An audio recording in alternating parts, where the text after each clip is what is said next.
Cuffs are off, man. Get right. Too many left in these leagues, but I ain't gonna... Hey everybody, Adam Rank here. What's up everybody? It's Marcus Grant from NFL Network. This is AJ Dillon of the Green Bay Packers. I got to give a shout out to y'all at Get Right Fantasy. If you are not subscribed, what are you waiting for? You want to lose your league? Check out the Get Right Fantasy Network. You got to get right with the Get Right Fantasy Network. Best of luck with your podcast. Appreciate the support. And you're tuned in to watch my boys at Get Right Fantasy Network. Get you right. Enjoy the show. Marking nothing, but I tune every Friday. Strategies provided, I will lock in every way. So go and roll your sleeves up. Yeah, don't roll your sleeves up. And I'm getting down, cause I roll my sleeves up. And I'm getting right, cause I roll my sleeves up. What up? What up? What up, world? We are back. I'm Anthony, aka Rasta.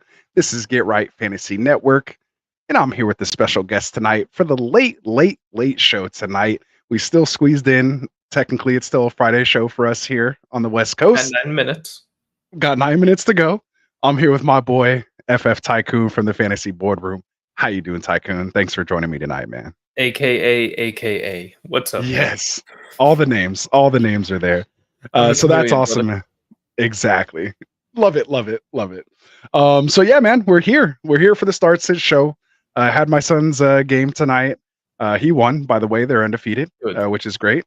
So hopefully they have a chance to get into the playoffs here and wreck some things. The other undefeated team actually lost tonight. I think they're 5-0. Yeah, 5 or 6-0 or something like that. So pretty nice. They're playing good. So big shout out to the Rancho Mirage High School varsity team over there. So hopefully they keep that thing going. But yeah, we're here to do some Start Sit tonight. If we do have some degenerates in here, I didn't think we'd get really anybody watching tonight, but y'all love the support, man. Y'all coming out here. Got some numbers waiting in here. Yeah, I couldn't believe it. Chat's already blown up. So we'll get to it, man. For those of you guys who are watching this later, and maybe you're new to Get Right Fantasy Network, we do 4 shows a week. We do our Monday overreaction show, our waiver wire targets. We do our Wednesday roster management show, which I like to call the Rasta management show. So we do buy, sell, trade targets there. Then, of course, Friday nights here like tonight, we're doing our game-by-game start-sit show. And then Classic Mike will be here on Sunday mornings for those last-minute active inactives. So any questions start-sit that we can't answer tonight, he'll be able to answer Sunday morning leading right up to kickoff.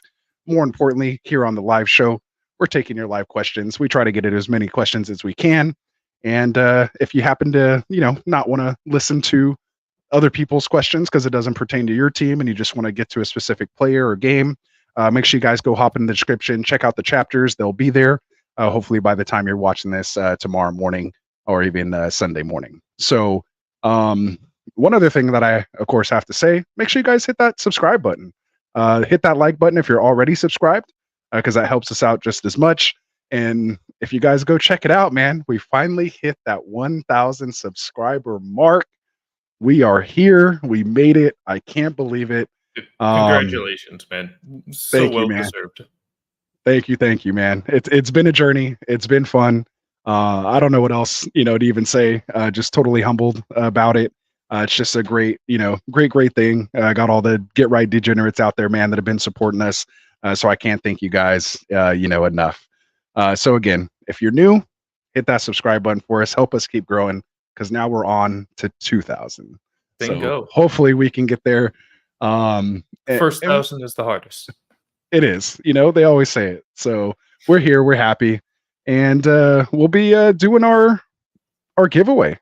So for those of you guys who don't know, we're going to give away this awesome ring now that we've hit 1,000 subscribers. So this is brought to you guys from TrophySmack.com, one of our sponsors here. And it's going to be the 1,000 subscriber ring. You'll be able to customize it with silver, gold, whatever it is. But the lettering and the logo is going to stay the same, but we'll let you do silver or gold depending on what you want. And then for, anybody else, maybe if you guys want something like that for your league, maybe a belt, a trophy, or even like one of those Kirk Cousins chains, make sure you guys go check out TrophySmack.com and use that promo code GetRight when you check out. Take your league to the next level. you have to add something besides just your monetary gain. Something that you can hold, keep forever, or maybe trade around or give, to the new winners. So it's always nice when you have something like that to play for. In addition to that, money is great, but money is fleeting. And I'm sure all of our wives end up taking that too. Them are forever. Oh yeah, no, Exactly. you're not getting rid of the money. No. But you need a little more. Absolutely. So we appreciate that. Thanks to TrophySmack.com. And again, make sure you guys go check that out. So let's see who we got in the chat here, man, because it's already going crazy. I can't believe you guys are rolling out, staying up this late. This is insane. I honestly thought it would be like maybe one or two people. I thought Ron would be the only guy here tonight. Although it kind of endears me a little bit. There we go. So we got Drunk Squidward. He actually left this earlier. He said, yo, what up, guys? Happy 1K subs. I did ask everybody if you weren't going to be able to make it live just to drop your questions in the chat, and I would get to them, myself and Tycoon here. And if you're watching tomorrow, hopefully you see that, and maybe you'll make it in here live with us. We'll see. So Squidward's question was, should he start Michael Thomas or Jerome Ford this week? Let's just get started with the question right out of the gate. Michael Thomas. Just... you're talking to two Niners fans here, so of course we're going to say Michael Thomas. I mean, unless Jerome Ford ain't going to do shit. Yeah, at least for the first 3 quarters. If we end up pulling our starters, he might get like a garbage touchdown here or there, so I can see that potentially happening. We did have to pull our starters, like basically with PJ at quarterback. I think it's just going to be a rough day for that offense in general. It is. He'll get a little bit of volume if the weather's as bad as predicted right now, but it's a running back against the Niners. I'm never going to suggest. Yeah, so we'll shy away from that, and even more so because we've been putting up 30 points a game. We kind of get people in the negative game script, and they end up having to abandon the run, which is basically plays into even more of our strength. So, yeah. I mean, we could do a whole show on the Niners between you and I. Thomas ain't going to do a lot. He'll give you 5 for 50 or 60 if you're lucky, a touchdown, but it'll be better than what Ford gives you. Absolutely. Probably looking at like 20 carries for like 40 yards.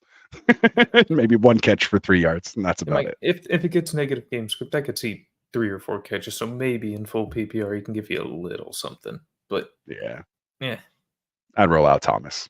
So there you go. Appreciate you dropping the question in there, Squidward. We got Warner in here saying what's up. That was also from a little earlier too, so maybe he'll stop by.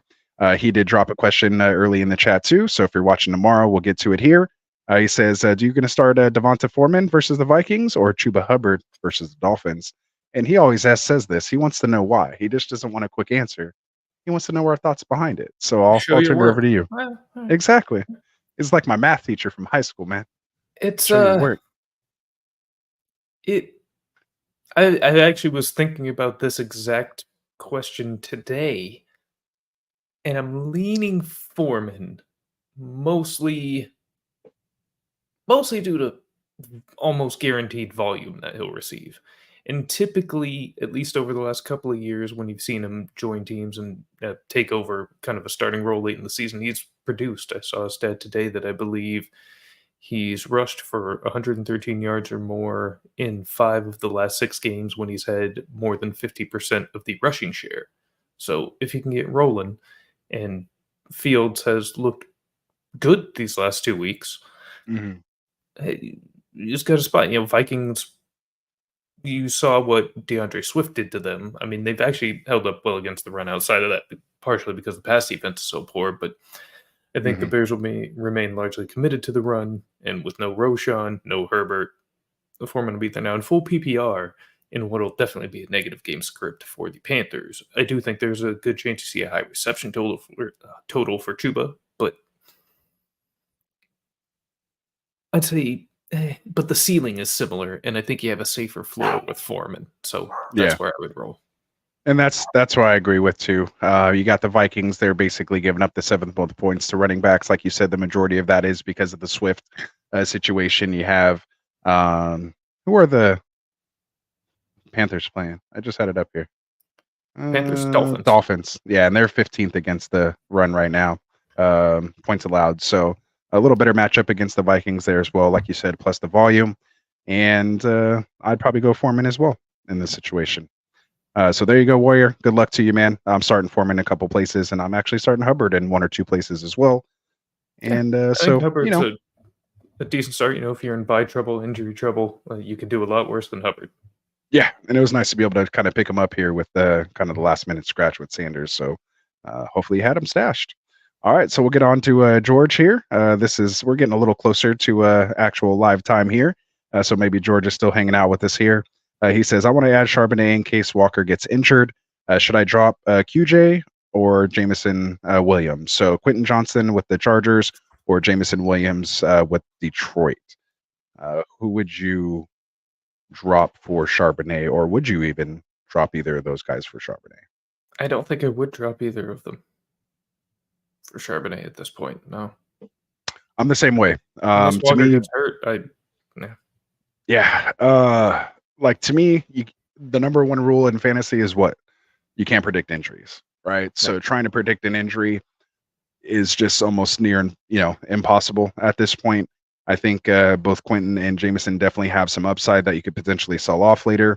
Obviously, if Sharps gets hurt or if you happen to have an empty spot, or you're able to throw somebody in your IR spot, then grabbing somebody like that, kind of beating the waiver wire, so to speak, is a good move. So I think that's a good thing. But dropping these two guys, they're about to pop here any moment. Obviously, with the injury to Mike Williams, and obviously Jameson now coming back off suspension, basically walking into a number 2 role once he gets up to speed there. It's going to take a couple weeks, I think, but at least you got 2 weeks sooner than what you thought if you did draft him or if you have been holding on to him or happen to pick him up. patience will definitely be required for both of them. But and it's possible one or both of them doesn't even hit. But if either of them does, they're going to be a home run. So that's really what you want. I mean, hold on to the guy that could be a really strong wide receiver 2 for you towards the end of the season, playoff season, and also we'll have a couple of really sweet boom games in there. So absolutely, couldn't agree more. So let's see. We'll get to the next one here, and let me bring it up. Oops, I started clicking in all the wrong places. So we got Roberto Perez in here. He says, "What up? Should I start Amari Cooper or pick up Chuba Hubbard off waivers right now? Do you think it's worth dropping Zach Ertz?" So let's part this thing out. First and foremost, let's start. Are we starting Amari Cooper against the Niners? You see his Niners shirt. You see my Niners hat. We're sitting this guy this week. I'm actually starting Nico Collins over him. And it's actually not even as much about top receivers. Not as much this year, thank goodness, but tend to still get their due against us. They'll at least put up an okay day. Marquise Brown had a nice day against us individually, but with PJ at quarterback against this team, and again, potential weather concerns, pass. Give me Hubbard. There you go. And then, so does he pick up Chuba off the waivers right now? Or I guess he is saying or, so that's kind of tied into it. And I guess, would you drop, I guess he's trying to drop Ertz for Hubbard. So I would say definitely do that. Absolutely. You don't need to, no point in rostering 2 tight ends unless you have Kelsey or Andrews on a bye week and you need and Ertz is replaceable. You need to call a guy up. Or if Laporta. Sanders misses good time, Hubbard's going to be valuable. Absolutely. So there we go. And he's kind of just asking, is it worth dropping Zach Ertz for Chuba? Zach Ertz is this tight end too? Yeah, so absolutely. Yes. We guess right on that. So we got Andrew Fish in here. Looks like he came from your channel over here. So welcome to Get Right. Appreciate the boardroom showing out over here. He is my best friend from back home. Andrew Fisher awesome. Here is my boy. This is my guy. Thank you for joining, man. I appreciate That's you awesome. checking out the show. Very cool. Very cool. We'll hopefully hit that subscribe button for us here too. Jump over to our channel quick, hit the subscribe, but then go back to the fantasy boardroom and watch over there. Go subscribe. So we'd appreciate it, man. Come hang out with us over here. So let's see. Did he have a question or he's just saying what's up? He was just saying what's up, I think. Oh, okay. Yeah, there we go. Oh, he said, "What's up, bro? Hell of an intro." Oh, so he caught the intro. There we go. That intro gets me hyped up too, man, to start the show. So that's what's up, man. There we go. We got our boy Jay Media in the house. We got Niners all crazy in here right now, man. He's saying, "Where's my Niner gang at?" LFG, baby. So let's go. Best in the house. There it is, man. There it is. He's saying congrats on the 1K, fellas. So thank you. But congrats to you guys, man. Thanks to you guys. It has really nothing to do with us, man. It's you guys have been supporting us. You guys have been hitting that subscribe button for us. We wouldn't be here without you. So we appreciate you guys coming out here. Freaking, it's midnight right now on the West Coast, and we got guys in here still hanging out with us here on a Friday night, man. Almost pushing double digits viewers right now. So that's pretty crazy for us. So we appreciate that, man. We got Neanderthal also saying congrats. Appreciate you, Neanderthal. You burning the late night oil here with us, so we appreciate that. We have Colby in the house. Colby Bouzon saying Brian Robinson or Foreman this week to start. So do you like Brian Robinson or Devonta Foreman? Give me Foreman. Give you Foreman. I don't. Yeah, the Falcons. No, I don't love the matchup. Yeah, I don't really like starting a lot of people against the Falcons because they are so run heavy. They burn a lot of clock. You're not able to put a lot of plays together, and you need to be able to run plays to, to put up fantasy points. And just that's what we keep end up happening. It's not. They have a pretty good secondary. Right. Their linebackers are okay. The line's getting there, but it's just you're not able to run enough plays against. It's not that they're great or dominating. It's just you're not able to run plays. AJ Terrell's pretty nice, but outside of that, it's not like a shutdown defense. It's just. Right. It's going to be a slow grind of a game in all likelihood. Exactly. So only a 42.5 point over under right now in that game. And what is it? They are 20 or 31st against the one right now. So they're giving up the second least amount of points to running backs at the moment. So I would take my chances with Foreman. So we appreciate that, Colby. If you're new, because I don't really recognize the number, but we do have 1,000 subscribers now. Maybe you have watched here before, but if you are new to us, man, make sure you hit that subscribe button for us and keep checking that out. So we got Andrew in here saying, dude, that Dallas game was wild. It absolutely was. It was amazing. Amazing. Highlight of the year. Couldn't be happier. Yeah, couldn't be happier. We pulled basketball situation on them pulling our starters for the whole fourth quarter, man. You don't do that in football. That's a basketball. Oh. It's like when you're at my 30. Thinking about it. Yeah, it was great. That was great.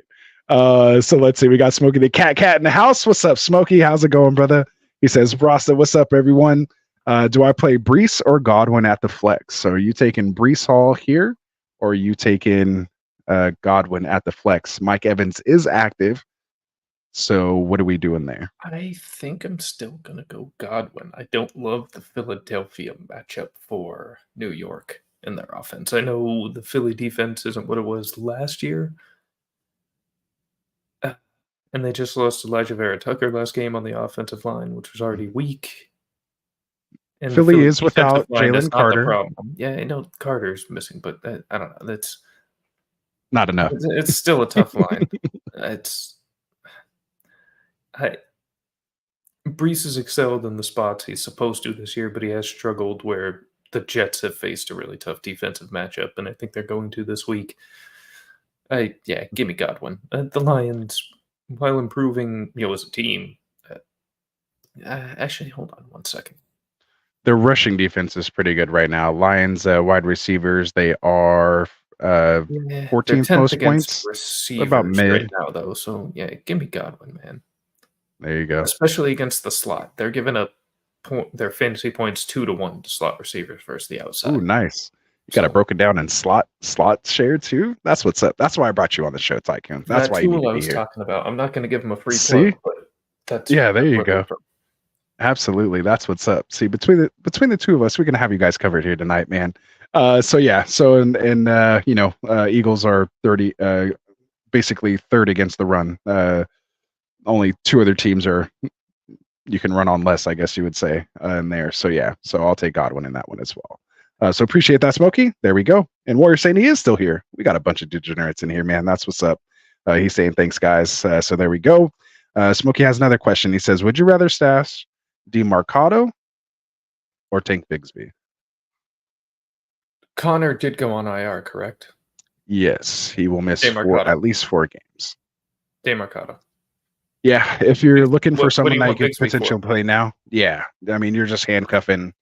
You're handcuffing ETN. These two guys, these two guys here were big time ETN fans, so I've been avoiding. I don't even want to speak to Tank Bigsby's name because all the ETN shares I Might have. make But a couple of goal line touchdowns across the rest of the season. Whatever, who cares? ETN had what 26 carries and like 6 catches. Like that was 30 touches last week, man. Yeah, is a top 10 back in the league, like without any debate in my mind. Just there stop you go. Tank Bixby. There you go. Jay Media saying, "Damn guys, I need to drop my Jalen Warren stash because Saquon's not back yet." Sheesh. Isn't he still technically questionable? He is questionable, dealing with that high ankle sprain right now. Plays on Monday night, which is the toughest thing to deal with. He was limited all week. He was limited all last week. Same designation. Everything's. I mean, remember they were talking about he was potentially going to play on that Thursday night game against us in week 2 or week 3, right after he got hurt. Yeah. So that's what's crazy. But I'm not taking the chance on that. Not only that, obviously Daniel Jones is out. Just that offense has been just horrible and terrible anyway. So I need to see a week with Barkley in this offense, Steven, before I think, you've been doing okay, hopefully, without him so far. And you should have other options at this point, 4 weeks into that injury. Warren so or Jahmyr Gibbs, you're screwed. Yeah, you're kind of screwed there. But yeah, so that's I would say people. Yeah. So hopefully if you do have IR spots in that one and they do rule him out, maybe you can grab like a Matt Breida or something like that, just to maybe just throw him there for the week. Maybe just roll out a Rico Dowdle and hope he might just plunge in the end zone randomly in that game. But yeah, other than that, I would try not to stash Warren because to me, he's almost flexible just on his own at this point in the 50-50, basically a 50-50 timeshare with Najee at this point, which is the first time we've really seen that. From a Mike Tomlin offense in years. Not drop Jalen. There's got to be somebody else.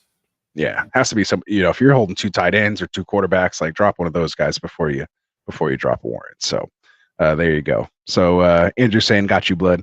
I don't know what we were talking about on that, but either way, he got us. I was thanking him for being here.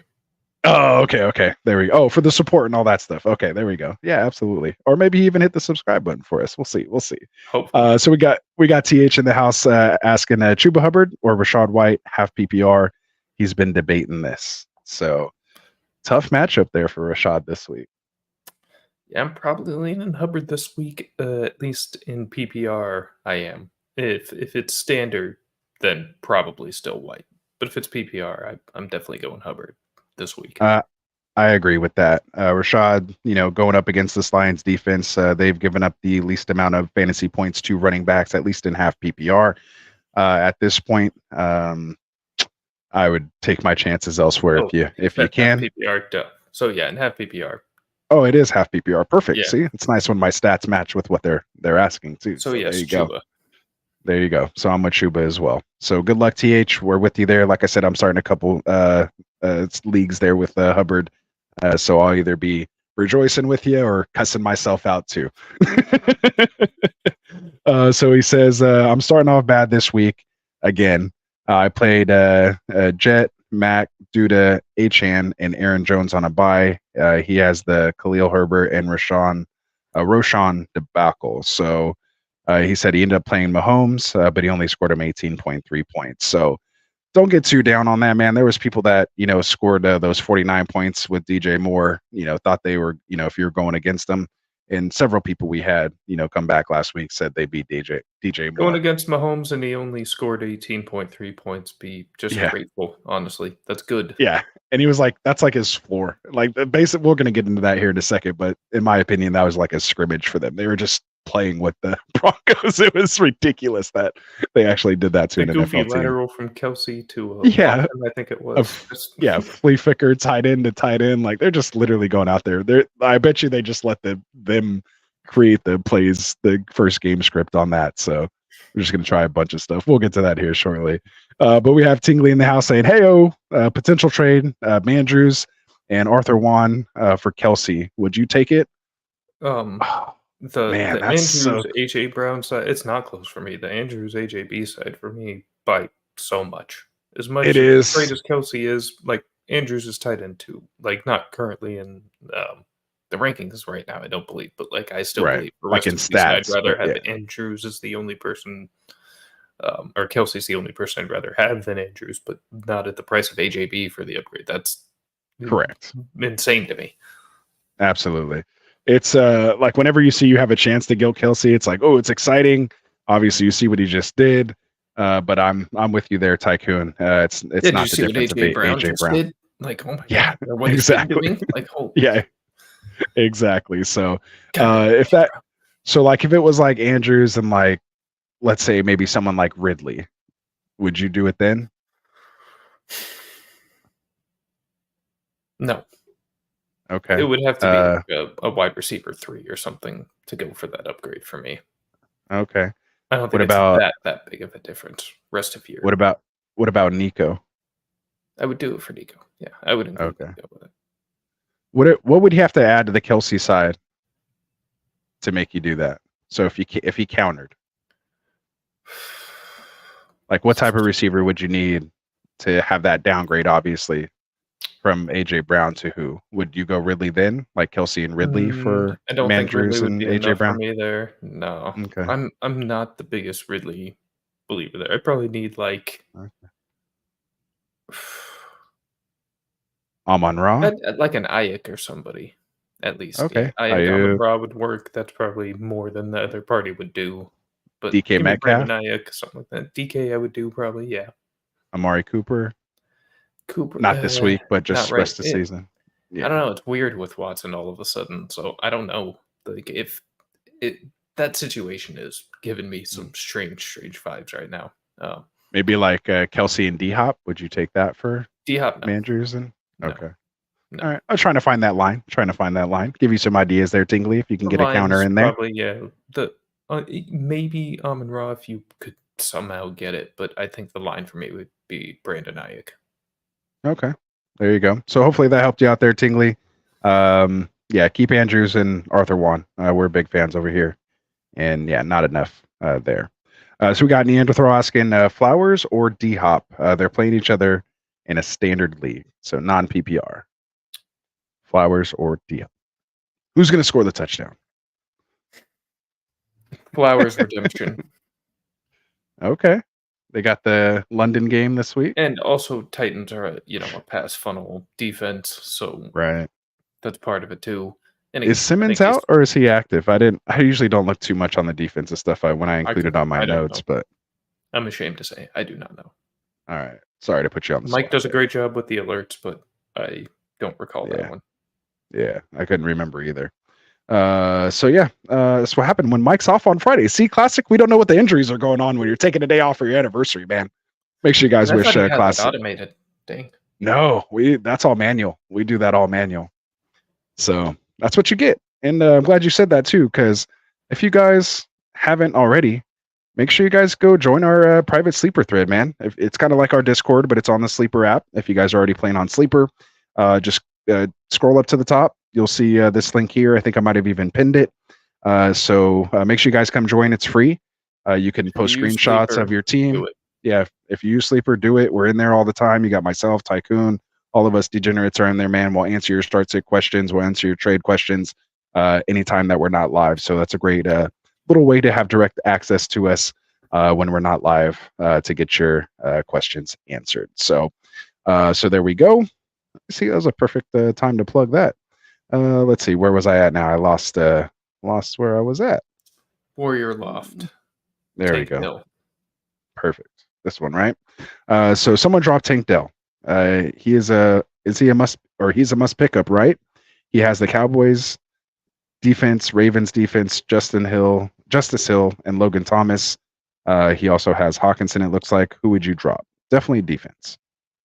No reason to be stacking two defenses. There's no reason to have two defenses. I'd probably drop the Ravens defense, just the Cowboys. Well, the defense itself might end up and down, like they're a turnover, big play, sack type of defense, the type of defense that generates fantasy points.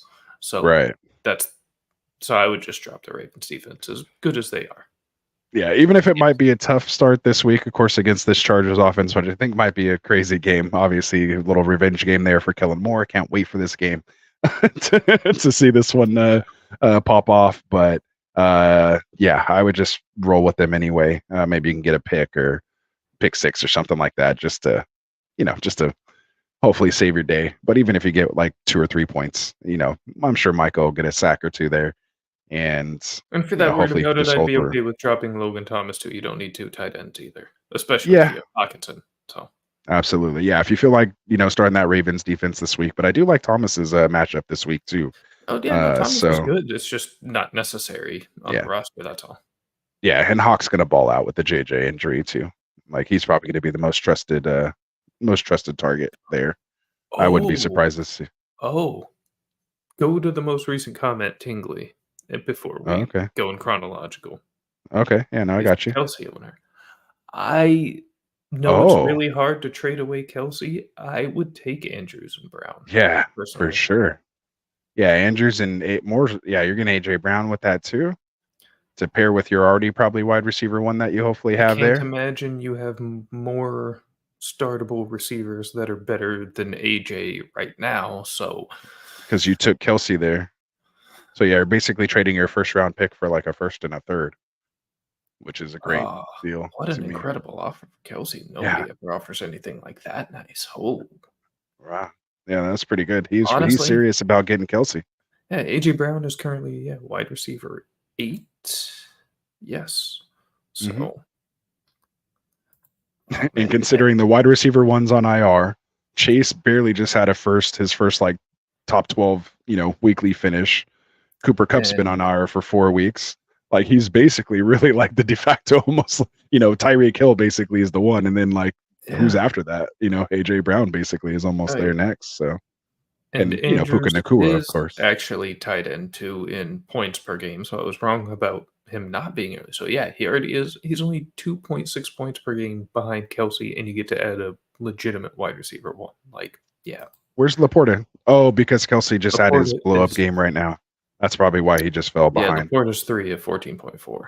Okay, he was the one before this most recent Kelsey game on Thursday. Well, but Andrews would have been because he's at 15.1 points per game. Interesting.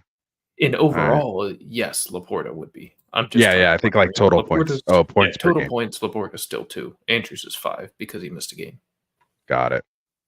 Makes sense. See, there we go. Talking it out for you. 5 having missed a game. So yeah, be very happy with Mark Andrews.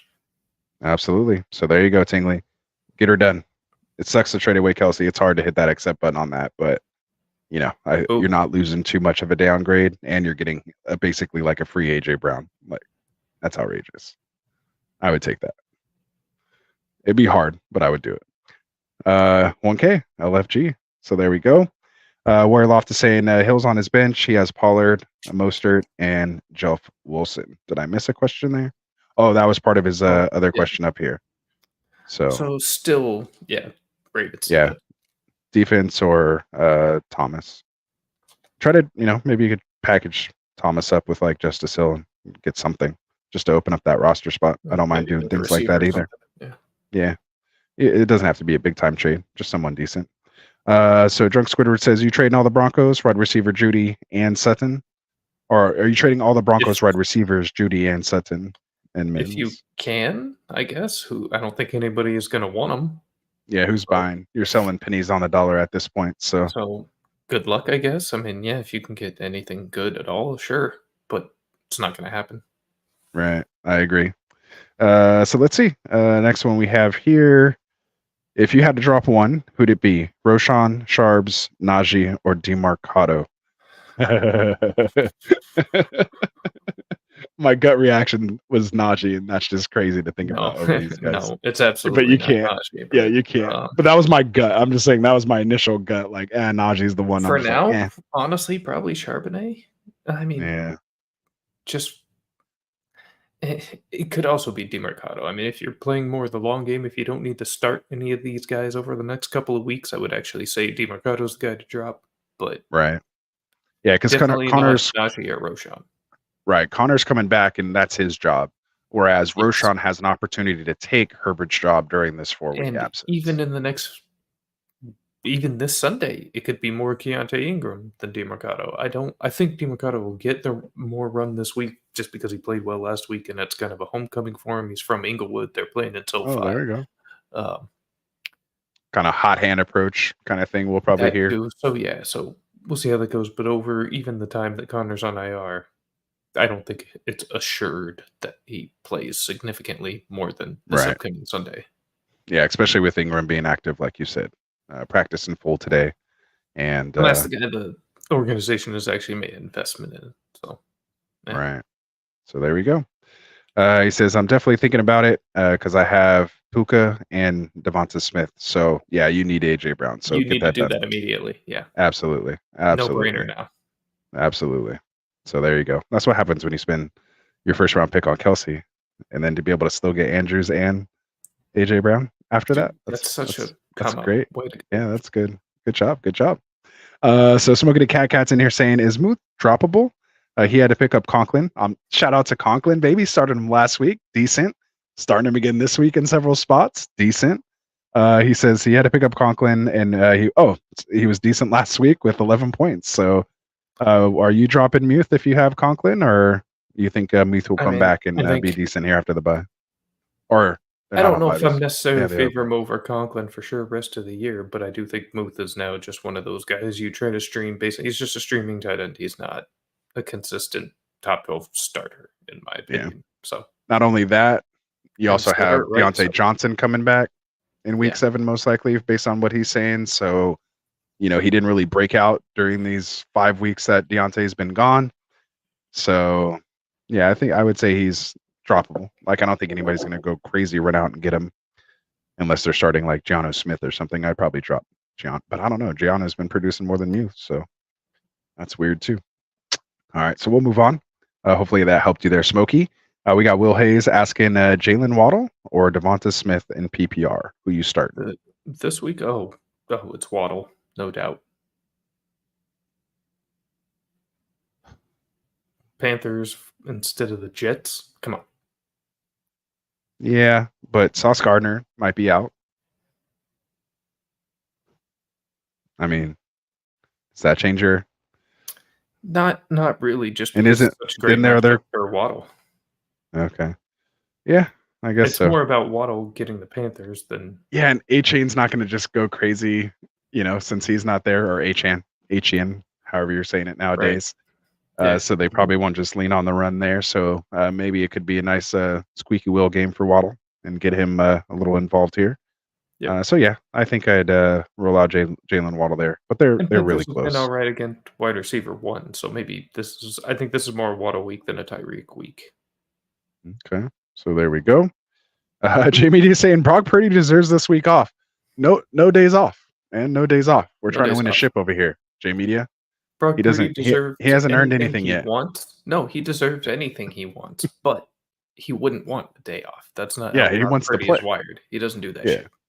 Absolutely. So there you go. Couldn't have said it better myself. We have AS in the house. What's up, man? Welcome back. He says, quick question. Brandon Audrey or Justin Tucker for a kicker?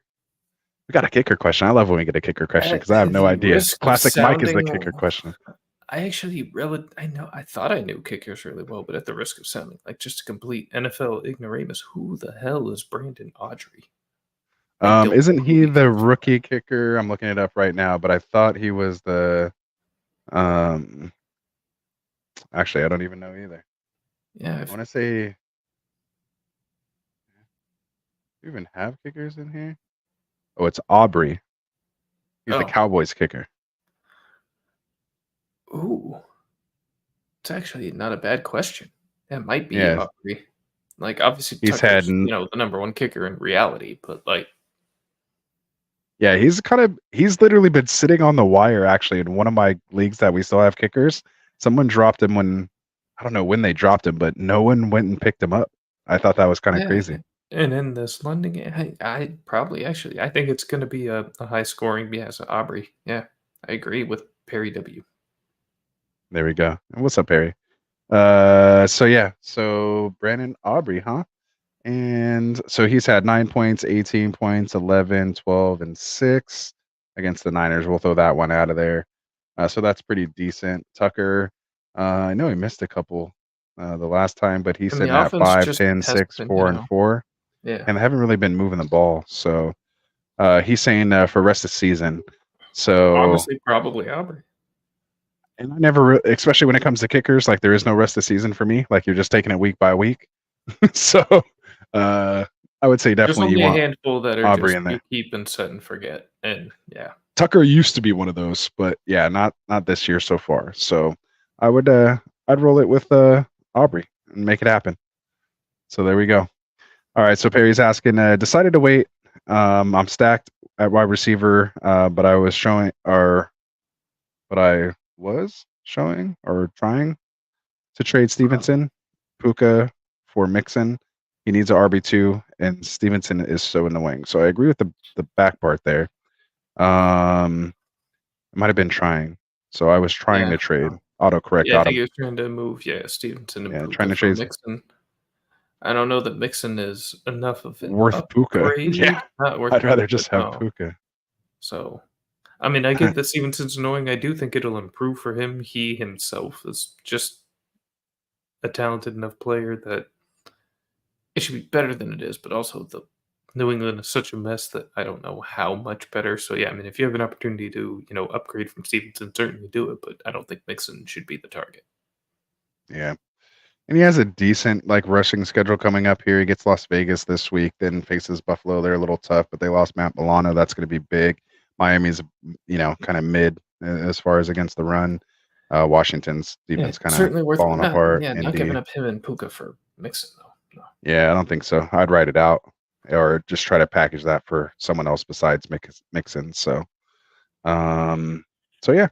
And he was saying he already knows Mike loves the kicker question. So there we go. And Perry hangs out with Mike on his hangs out with Mike on the Sunday morning show. So appreciate you checking out our late night show here, Perry.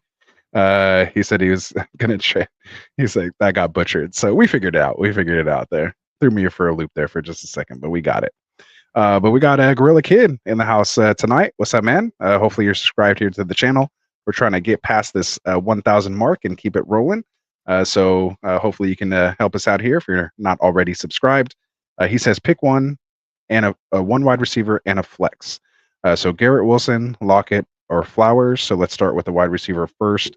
Are you going to go Wilson, Lockett, or Flowers? Give me Wilson and amongst the wide receivers, Wilson and Mixon in the flex, I think. Okay. Kind of give you a little floor play there. That's tough for me too there.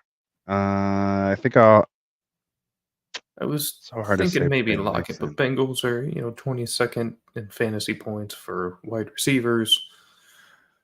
And I really actually like the Bengals a lot in this game in general. So going to be some negative game script there. I think we're for sure out on Lockett out of these three. I think I'm actually going to go Flowers and Mixon. So I'll take Flowers against that pass funnel Tennessee defense that we were talking about earlier. Certainly fair. He's the clear one over there. Probably going to make up for a little bit of a redemption game. So there we go. But also, Philly gives up the second most points to wide receivers. So yeah, and if you want to get real frisky, get a little boom in there, maybe go Wilson and Flowers. And Wilson's also the guy that, even with Zach Wilson throwing the ball, I mean, he's still been able to be pretty respectable and still can make big plays. That's really the main thing. If they can just get the ball in his hands, and they should be able to. And I think Slade's out this week. Yeah, and Eagles give up the fourth most yards to wide receiver position. Actually, I really like Wilson in this spot. I would not play Flowers over Mixon myself. Over Wilson. Actually, yeah, I'm changing my answer there, Gorilla. I'm going Wilson and Flowers. I'm going to sit Mixon. I'll take the boom, especially if it's full or half PPR. Yes. So there we go. Let's see. We have Perry asking us, would you guys trade K9 with how this how his playoff schedule is? What is his playoff schedule? Bringing it up right now. Yeah, same here. Philly, Tennessee, and Pittsburgh. Yeah, it's a little tough. 15 and 16. Two of the top rush defenses there. And then he gets Niners right before that, and Cowboys Niners before that. Yeah, you might want to start moving off of K9 there.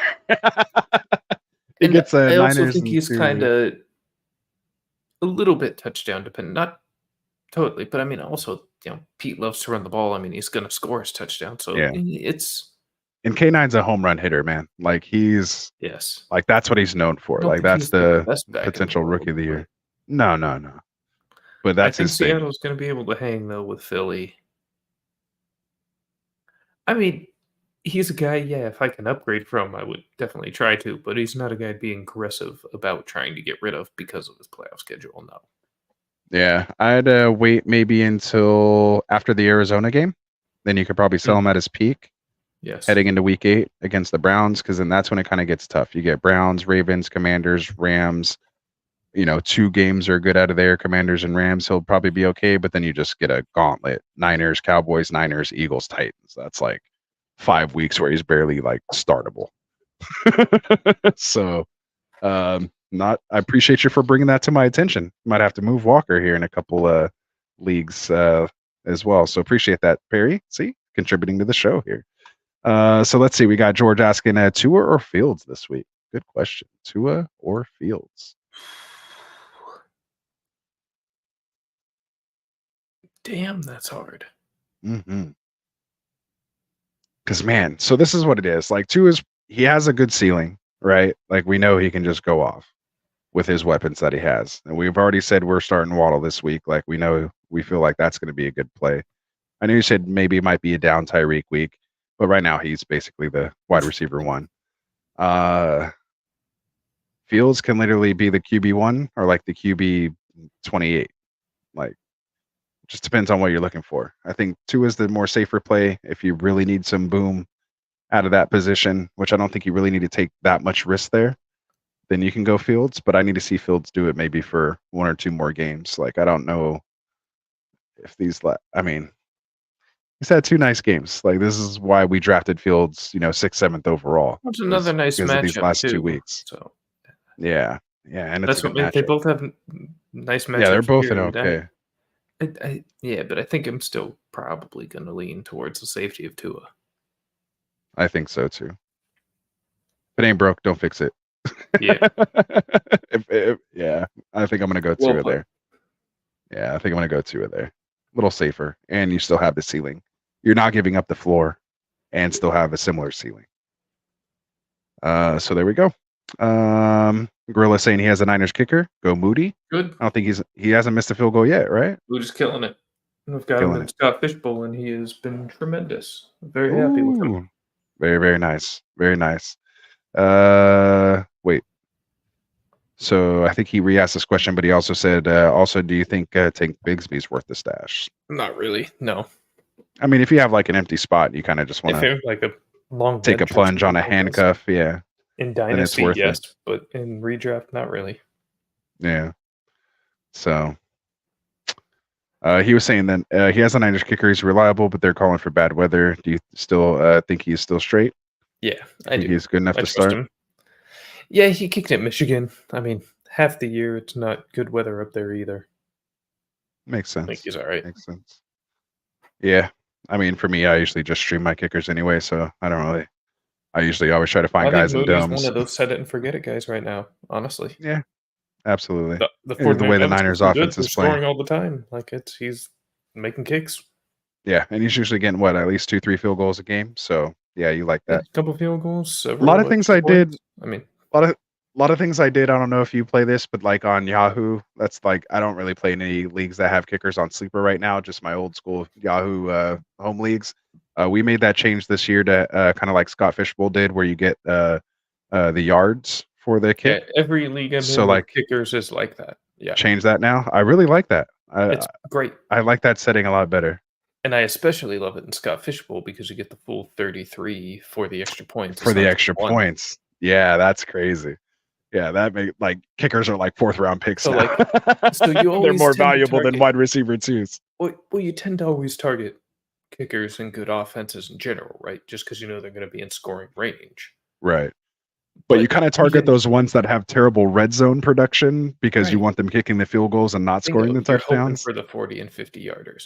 In this case, hey, if your team scores 5 touchdowns, you're still getting 16 points. I mean, right. Yeah. Oh, and I have Bucker and Jeezy's ACG for the Veterans Invitational League. And Bucker got me like 22.2 points this last week because he hit that like 61 yarder. So that was awesome. So we think you're good with Moody there. If if you want to drop him and get a guy in a dome or something like that, you could try it. But you should be okay. Roll him out there.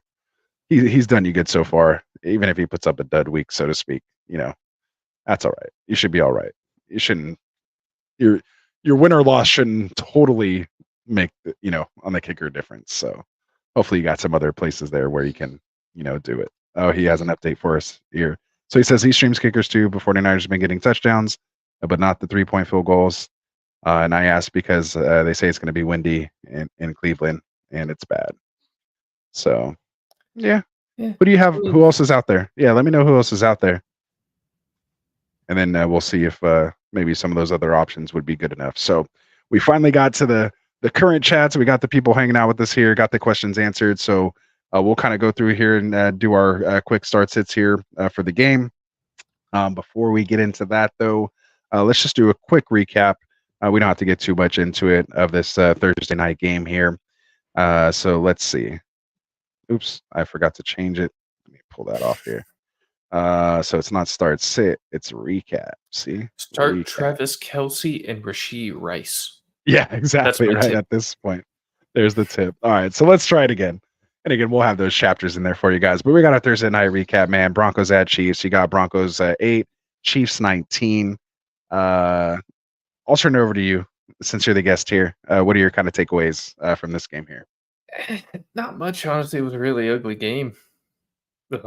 Seeing the Chiefs offense struggle against the worst defense in the league was not particularly fun to watch, and watching Russell Wilson, he finished with 95 passing yards, right? Not even be able to get to 100 passing yards. Just a disaster of a game. I don't have a lot of takeaways other than the Chiefs didn't take it that seriously, and the Broncos are just terrible. I mean, and from a fantasy perspective, yeah, Kelce is great. Tight end 1 until he retires, probably. Rashee Rice looked good. Definitely ascending in the receiver to own in that group. I think we're finally starting to see. You definitely prefer him over Sky Moore at this point. MVS is whatever, burner. A couple weeks he'll have a long touchdown because Mahomes can bomb it. But I mean, and Pacheco is Pacheco. With he'll probably be around what he did last night, 15 points in PPR. Most games, 6 for 6 catches. That was actually pretty impressive in the evolution of his game. Yeah, for McKinnon actually. So yeah. Oh, and McKinnon had that one bad drop where he was gonna go far and just dropped it. Like that was at least like a 15-yarder. And like a 20-yarder that was called back on offensive called back. Too. That's right. Yeah, you could have had a much bigger game. Still only got me like 5 PPR points. So yeah, there weren't a lot of takeaways. The only thing that we really learned, I think, is that Rice is continuing to earn more trust from Mahomes and ascend and separate himself from the rest of the receiver group. Other than that, it's all what we already knew. Yeah, and I kind of said it, earlier too. To me, it just felt like it was the Chiefs out there practicing, basically doing a scrimmage, literally doing those, tight end flea flicker, tight end to tight end flea flickers, and remember they tried their push. What was that? They tried a fake field goal with their holder push thing from like 4th and 2. It wasn't even like 4th and inches. They're just like messing around. They're just like whatever. The Mahomes get away with.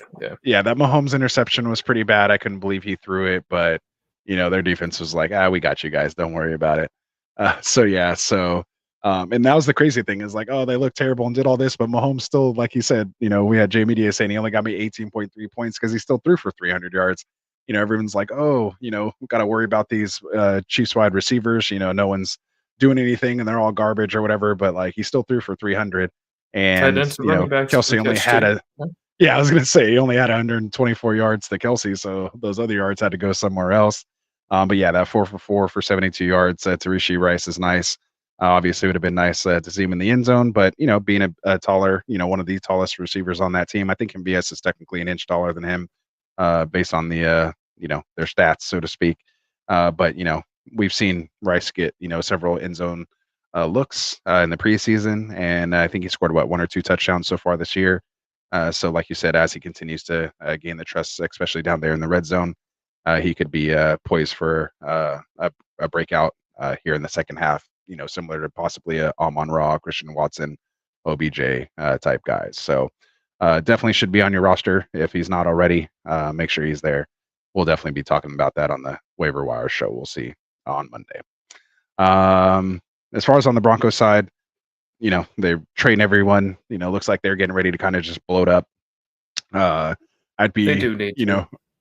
Yeah, I'd be remiss if I didn't mention the Steve Smith, the whole Jerry Jeudy it's funny, man. interaction. I saw a lot of other fantasy creators and other just general discourse kind of ripping Steve Smith for the way he criticized Jeudy, and I was like, Really? I think that's insane. Number one, I think it's fair for an analyst to criticize a player, but I feel like they were saying he was doing it because of his feelings. Like, no, like he said, he was trying to Actually apologize for what he had said earlier. Jeudy, and then Jeudy, you heard what Steve Smith said. I know what Jerry Jeudy actually said. Based on that. He did We read in between the lines. Yes, and I'm sorry, man. If you're going to talk like that to Steve Smith, do you know who Steve Smith is, Jerry? Exactly. Do you understand who the You can't even hold Steve Smith's jockstrap, bro. Like, this dude was not only his status as a player, but like who the kind of person Steve Smith Yes. is. Like, So, dude, he's not a sellout. Like, that dude's for real. You don't mess with Steve Smith. So if you're gonna do that, and I thought Steve Smith actually did a good job of not making it emotional at the end. He's like, you know what? Fine, whatever. I said what I said, and also he clearly can't take constructive criticism. Right. Like, and if somebody called and asked me if they should trade for him, I'd say no. I didn't think that was anything out of line whatsoever. It was kind of cold, but nothing out of line. And then what did you knew who he was talking about, right? You know who he was talking about who's going to call him, right? Panthers. Panthers. Yeah. And what did Jeudy go out and do? 3 catches for 14 yards. So who was right? Steve Smith.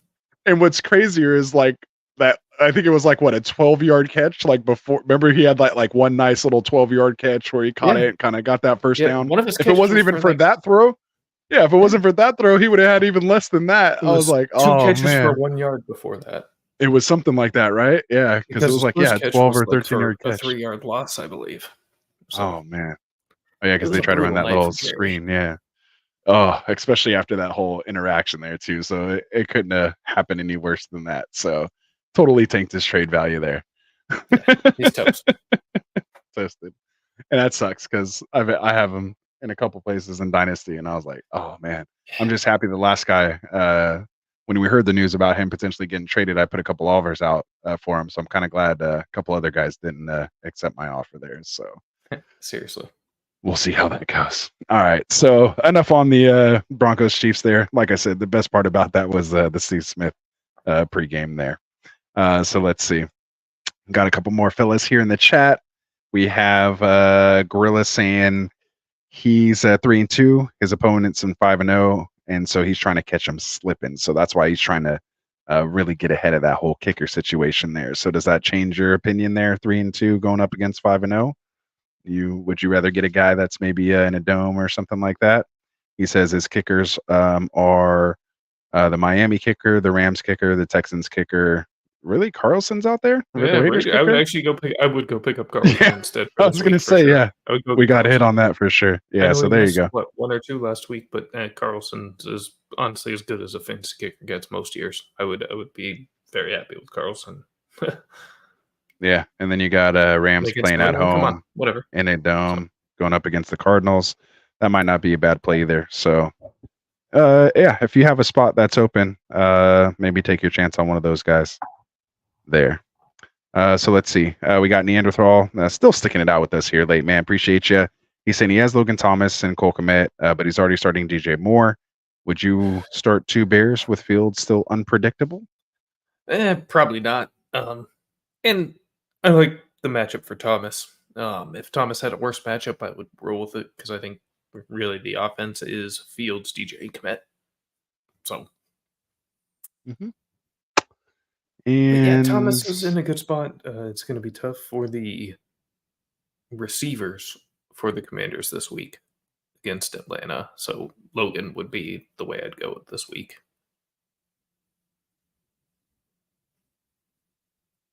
Yeah.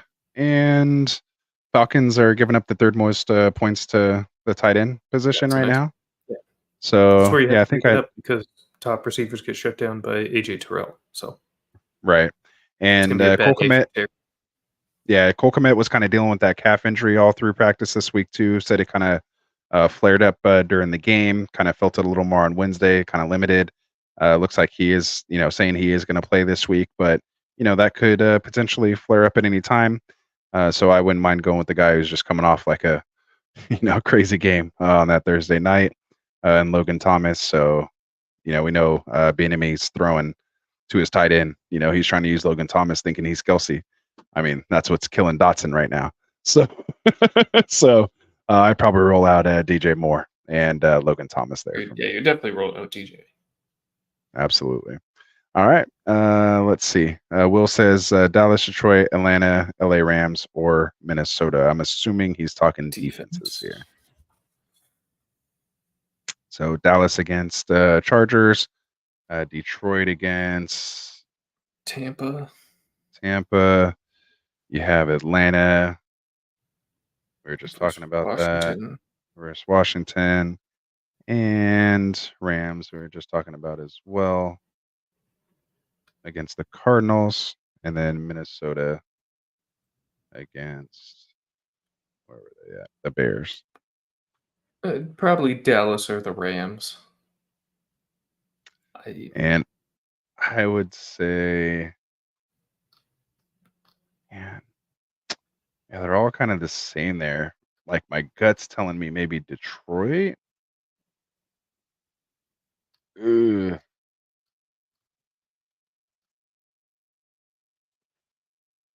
I don't know. The Buccaneers looking good. You gotta give Big Bears props. I don't know.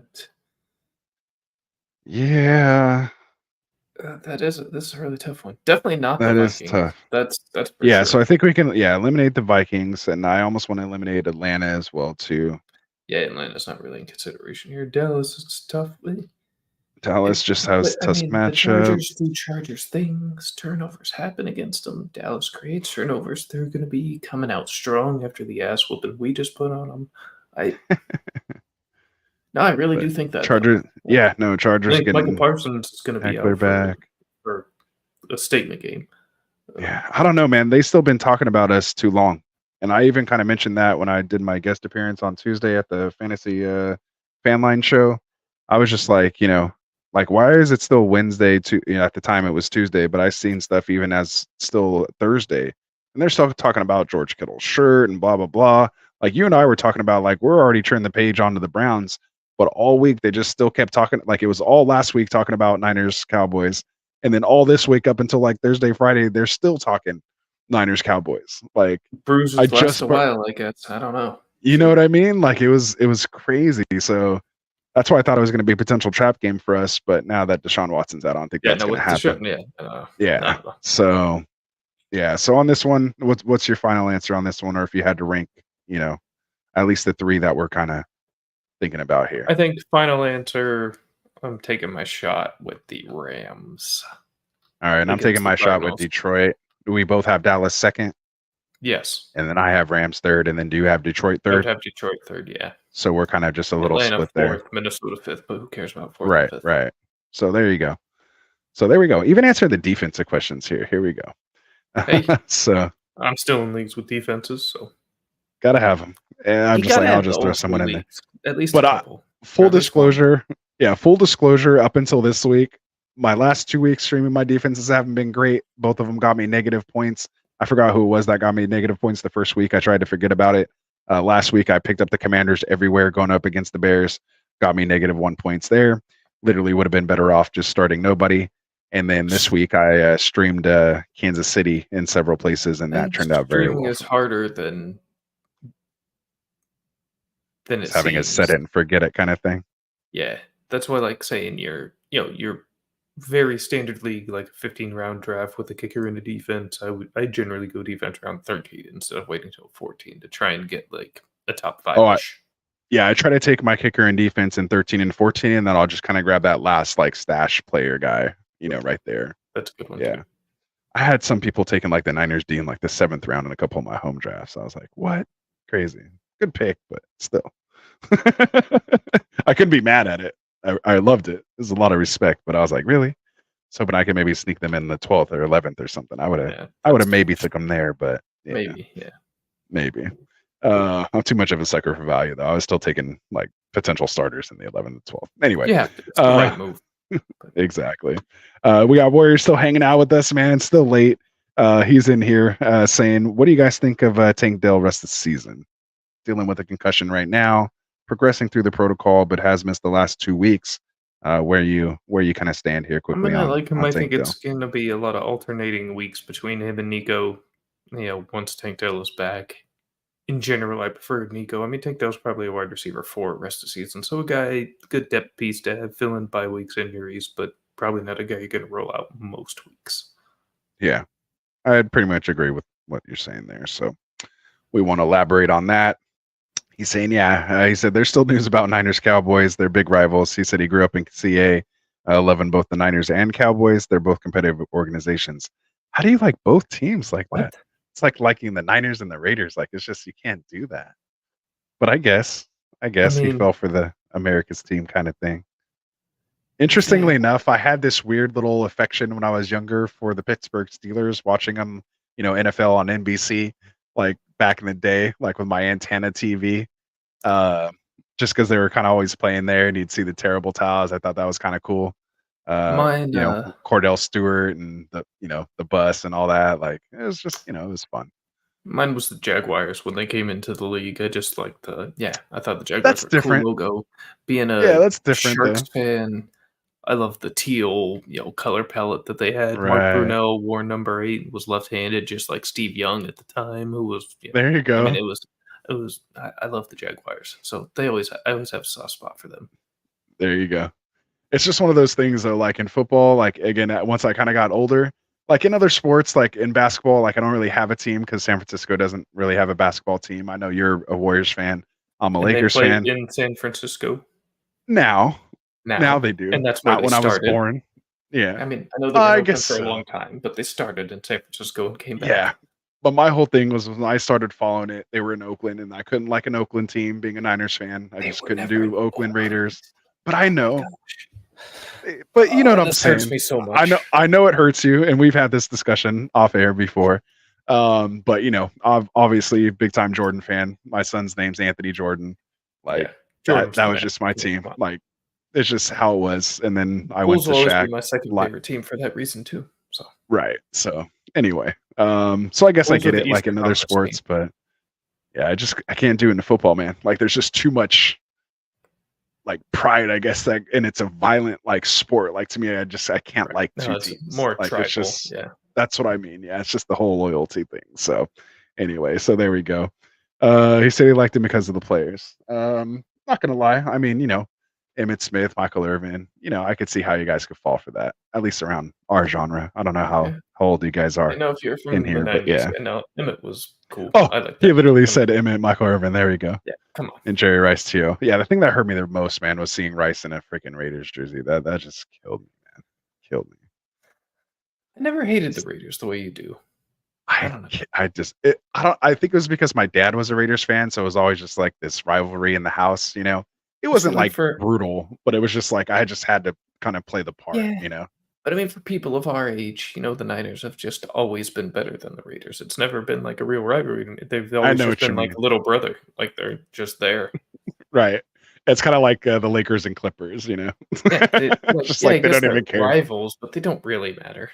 Yeah, exactly. It's just the whole, battle of the Bay kind of thing. So it's like you drew a line and you're on one side or the other. Even as a Giants fan, that's how I feel about the A's too. Like, I guess there's a Bay rivalry. Like, I feel like they hate us more than we hate them. Like, again, they're little brother. Like, right. Well said. Well said. He said, as a Steeler, man, I appreciate y'all bringing the Cowgirls back to reality last week. So there you go, man. That's what's up. We had to do it. So Neanderthal said, at Tycoon, the question for you, it's your show. He says, what do you think of my parlay. Oh, he's going. See, that's why he's asking you. He's asking you a betting question here. So he says, "What do you think of my parlay? Chiefs minus 10.5, Commanders plus 2.5, Saints minus 1.5, Jags minus 4, Lions minus 3, Eagles minus 7." He said his $14 will win him 700. You think he has a chance? It has a chance, but there are two that I actually went the other way. I don't really like Commanders plus 2.5. I actually really like the Falcons in this game to cover that 2.5 here at home. And the Jets, I really love them at plus 7. It's actually moved to 6.5 now. That's actually one of my favorite picks of the week because I think the Jets hang close in this game. I think that sneakily is going to be your most dangerous leg there.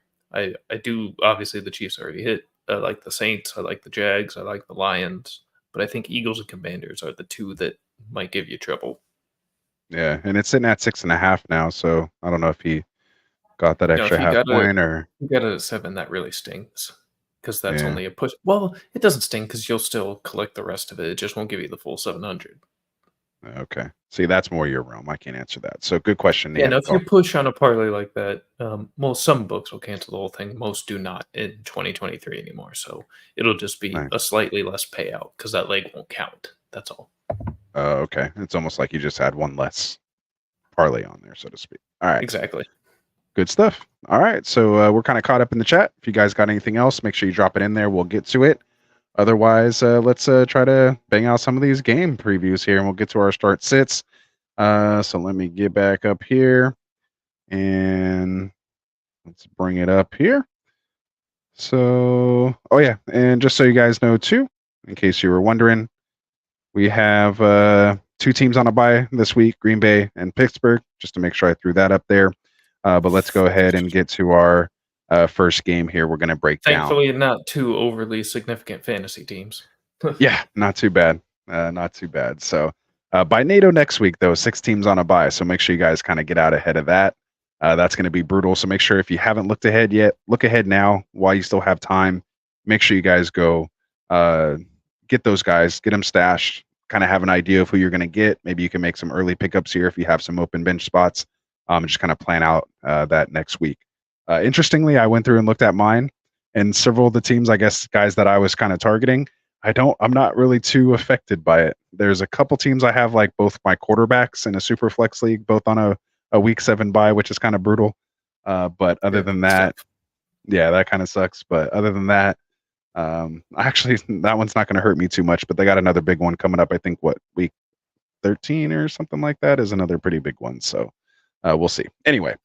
So we'll get here to Ravens Titans. We got the Ravens coming in at 3-2. Titans are sitting at 2-3. Opened up at Ravens -4 with a 41-point over/under, but right now, at least when I put the show sheet together, they're still sitting at -4 for the Ravens, but the over/under bumped up to 42. So it looks like OBJ's ankle, he's going to be good to go. Treylon Burks didn't even make the trip. His knee, he's been ruled out. So let's start with the quarterbacks here. Are we starting? I mean, I'm sure we're sitting Tannehill. We're starting Lamar. I don't think we're going to spend too much time on that. Questions come here with the running backs. Let's start with the Ravens. Justice Hill, Gus Edwards. Do you have them as start and sits? Where are you at with them? I know Justice Hill got more of the run last week, but I don't know. I would still go Gus in this case. If you're going to start one, but I don't know. I'm probably actually staying away from the RBs altogether. Titans are tough against the run. Yeah. Only giving up the 21st most points there. So they're pretty good against the run. And like we said, we'd have to confirm if Simmons is playing or not. But if he's in, definitely kind of want to get away from them there. Away. Absolutely. So let's start with the running backs here on the Titans side. Obviously, we have Derrick Henry. Is he a must start now? And Tajay Spears, can he find his way into your lineup? I'm still waiting a little bit on Tajay, and I'm still starting the King. I mean, slow starts are not unusual for him. Now, granted, obviously, it's harder to believe as strongly in that, given his age at this point, wear and tear. The guy has been a beast for years, but taken a lot of punishment and given it as well. So his body has definitely felt it. But I still can't jump off of the king yet. I just can't. So I'm still starting Henry with little hesitation. Yeah, kind of had a bad game against Indy. Usually does, pretty well against them, but just put up 25 points against Cincinnati and a half PPR. Right. So the week before, so it's still there. Maybe it's not as consistent as it was beforehand, and maybe game script, kind of has something to do with it as well. Hopkins was kind of banged up there as well, so I'm sure they were kind of loading the boxes. Hopkins had a nice game against Indy, so we'll see. But like you said, I'm firing up Henry at this point until he has a string of terrible games. Right. And Tajay, I think if you want to maybe flex him if you're in a situation just because of the state of the running back position here and some of the questions we've had. I mean, he's coming off a 14-point game against Indy. 7 carries, 34 yards, but doing most of his damage in the air. 4 catches, 35 yards. Did get that touchdown, rushing touchdown last week, which threw him, into those double digits. But I like they pretty much has been seeing, 4 targets a game. So I think there's, opportunity there for him. And, he looks pretty explosive. So again, if you're in a really desperate situation with an RB2 or a flex, there's worse options you can go with there besides Spears, in my opinion. But yeah, definitely. So let's see. We have wide receivers. Let's start with Ravens wide receivers. OBJ, our boy Rashad Bateman, who hasn't been doing Nathan. Zay Flowers. So Zay Flowers probably are for sure start. You're going to get him in there. You have the Titans are giving up the 7th most points against wide receivers. So hopefully Flowers has a nice game here. Is OBJ or Bateman finding their way in your lineups this week at all?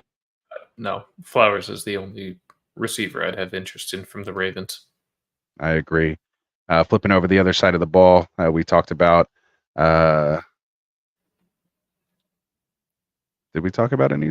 No, we didn't really. So you have basically DeAndre Hopkins. Question, but that was probably about it. So how do you feel about Hopkins? A little further removed from that ankle.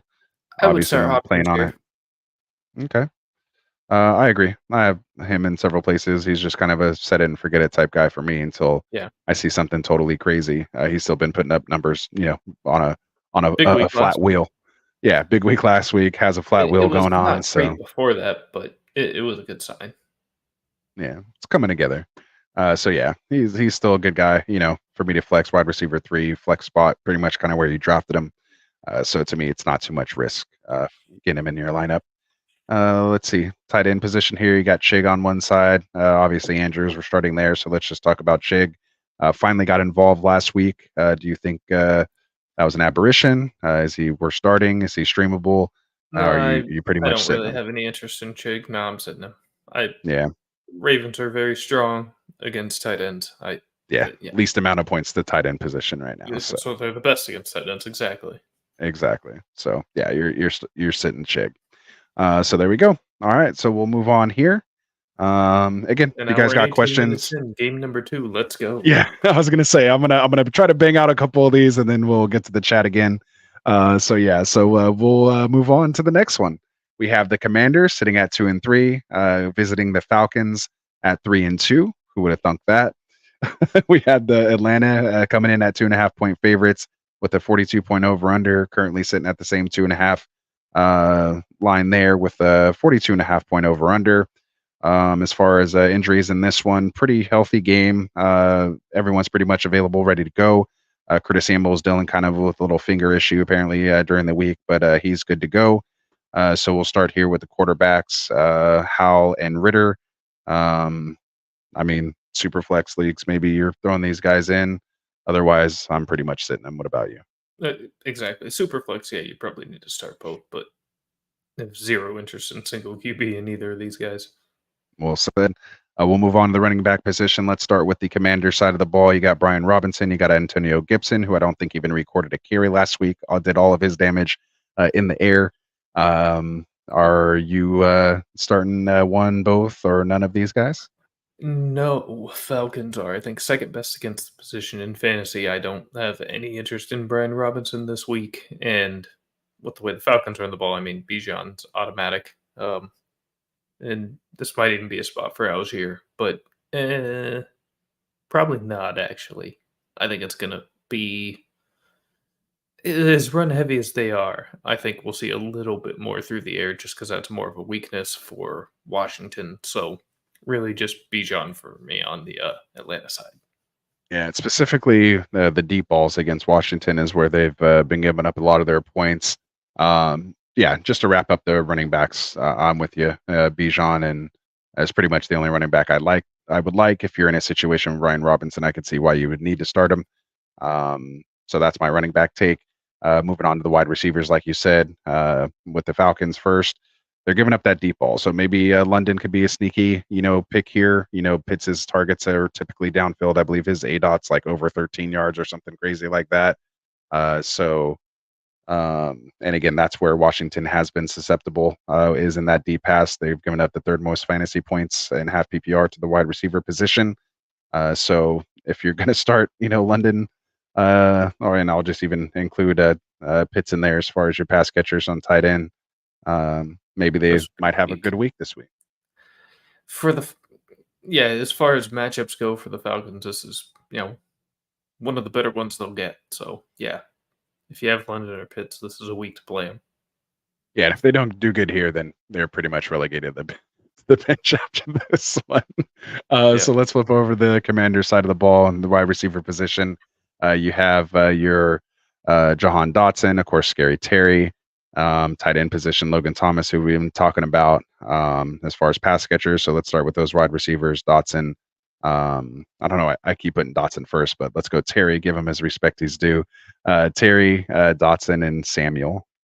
Start sit those guys. As much as I love Terry in real life, I'm really not interested in starting any of these this week. In fact, one of my prop picks this week is Terry McLaurin under 52.5 receiving yards, where his line is set. So from a fantasy perspective, the fact that his line is only at 52.5 yards, he'll probably draw AJ Terrell in coverage most of the afternoon. So, and Terrell, I think, is a criminally underrated cornerback. I think he is shut down. So I want no part of him or really anything against this Falcons secondary while Washington is on the road. So I want no Commanders receivers.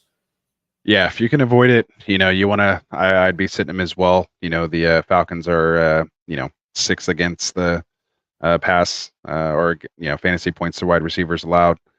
They've given up the 6th least amount of points there, 27th most, depending on how you want to look at that. And so if I can get away from them, I would. But I could see, just based on where you drafted Terry, if you have to kind of get him in your lineup, you may have to if you're in one of those situations. But maybe you picked up. Let me ask you: would you play Jordan Addison over Scary Terry? Yes. All right, and then let's get a little harder. Brandon Powell over Scary Terry. No. Okay, I just had to see. No. It's always good to find that baseline. Yeah, exactly. So just make sure people aren't getting too crazy out there. With these waiver wire pickups, it's just not going to be much. Yeah. So Logan Thomas, we have him as a start, right? Falcons giving up the third most fantasy points to the tight end position. Easy start, especially if you're streaming tight ends. For sure. So there we go. All right, so we'll move on here. We'll do one more, and then we'll get to the chat. Whatever's in there, I see there's a couple messages in there. I'm on a different screen, so I can't see them yet. Hopefully there's some good questions or contributions. Maybe you can let me know there. A couple. But there we go. Okay, good to know. So let's move on. We'll go Vikings, sitting interestingly at 1-4 versus the Bears, also 1-4.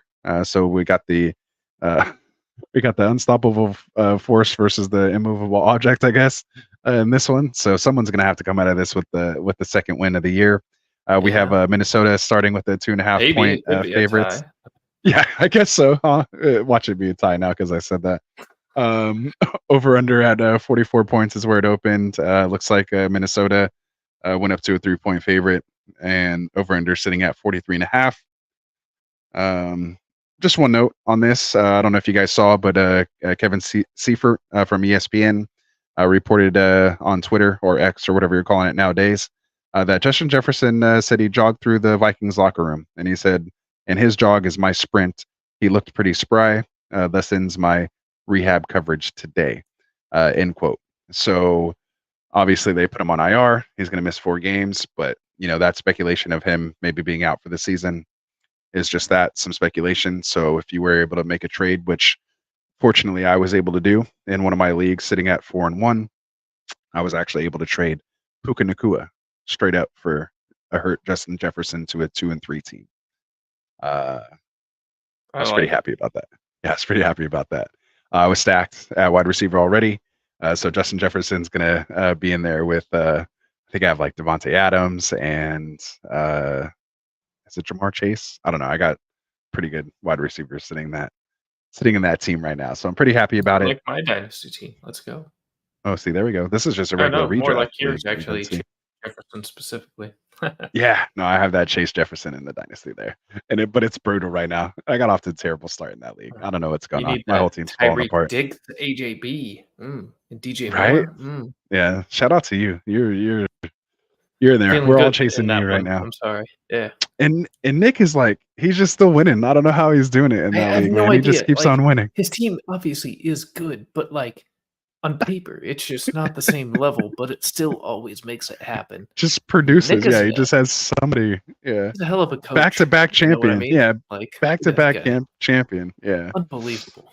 A little asterisk there. I'm giving him the asterisk against me last year because I had the whole Chase Burrow stack debacle week 17. That caused a lot of issues, Yeah, so that was terrible. But anyway, we'll move on. So we have Jordan Addison. He was dealing with the ankle issue. He's good to go. In this one, on the other side of the ball, you have the 2 running backs we've been talking about here, Khalil Herbert and Roschon Johnson. Obviously, Herbert dealing with that high ankle sprain. He's out, been placed on IR today. You got Roschon Johnson dealing with that concussion. He's been ruled out, even though it was suffered last Thursday. So pretty much the leagues, anyone who's pretty much getting a concussion is missing a game for the most part this year. They're definitely being more conservative with concussions this year. I've noticed that as well. Absolutely. So if you get a guy that gets a concussion, one of these games this Sunday, just basically expect him, plan accordingly for him to be gone next week. And if he plays, great, but pretty much be ready for that. So let's start quarterbacks here. You have obviously Cousins and Fields here. We've kind of talked about at least Fields a little bit here in this show. You have the Vikings giving up the 7th most points to the quarterback position, and then on the Bears side, they're the giving up the most points to the quarterback position here. So do you pretty much have both these guys as a start here in one QB? Yeah, no question. I mean, unless you got like who we had the comment from earlier with Tua on the same team as Fields. I mean, you're that's close. These guys. Yeah, for sure. So we'll move on here to the running backs, where you probably have a lot of questions here. We've been taking about Donta Foreman on the Bears side, and then Alexander Madison on the Vikings side. You have little Cam Akers there, and I don't even know what other running back's going to get touches for the Bears. I don't even know who's 4th on their depth chart there. Maybe you can help me out with that. But are we out of those? Let's just say those 3 guys: Foreman, Madison, and Akers. Who do you have as starts, and who do you have as sits? Foreman, and I actually do like Madison this week. I'm generally not much of a fan of, but I do think this is a good spot for Foreman. I mean, for Madison. I'm sorry. The Bears are weak, 3rd most fantasy points to running back. Well, and especially as they get into the red zone, it may benefit Hawk, obviously, as tight end, but I mean, Jefferson was the main target. I mean, instead of even running close in, even inside the 5, they would still look to throw to Jefferson. Without Jefferson, I think that could benefit Madison most, at least when they're in close. Right. Like within the 5 or something like that. Right. So I think his remember they probability shoots way up. Yeah, I love like when they were inside the 10 and they would put Jefferson in the backfield and have him run that little option route or, a quick out, kind of speed out. Yeah, or a wheel kind of type thing. Or one of those sluggo type, routes or whatever they call it, where you kind of fake like you're doing a slant, and then you kind of hit that hard, open up those hips and hit the hard out. God, what is that called? I used to know what that was called. It's late. It's already late for us here. But yeah, so there you go for there. I'm pretty much with you there. Starting Foreman if you need to. And Madison I do like as well. Akers I'm sitting for sure. So that Akers just don't even bother ever. Absolutely. So we'll move on to wide receivers here. You have obviously on the Vikings side with Jefferson down, you have Addison, you have KJ Osborne, and you have Brandon Powell. So let's just start with those three. Start or sit those guys. I'm starting Addison, no question. Probably Agreed. not Powell. If you need the help, maybe Osborne, but really, Addison's the only one that's attractive to me this week. Yeah, and I have Addison like top 15. Really going to be the biggest beneficiary here. Yeah, agreed.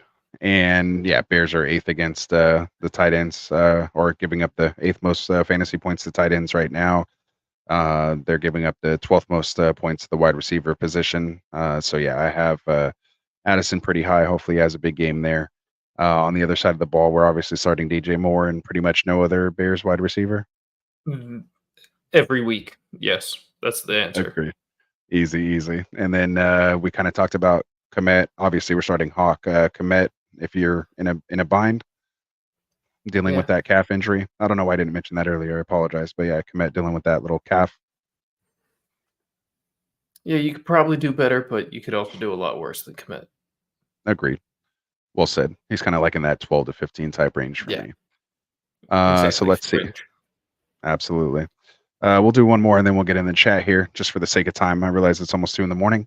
For us here. We're really burning that midnight 1 a.m. oil at this point. So again, appreciate you for coming on. I did want to throw one thing back in there because I had a prop pick for Vikings game as well. TJ Hawkinson over 5.5 receptions.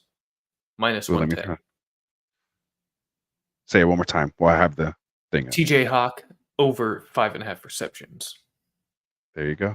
Ooh, that's it. Yeah, I like that. That's a good one. Yeah. That seems Hopefully almost like a no-brainer. Up, but that's what it was last night.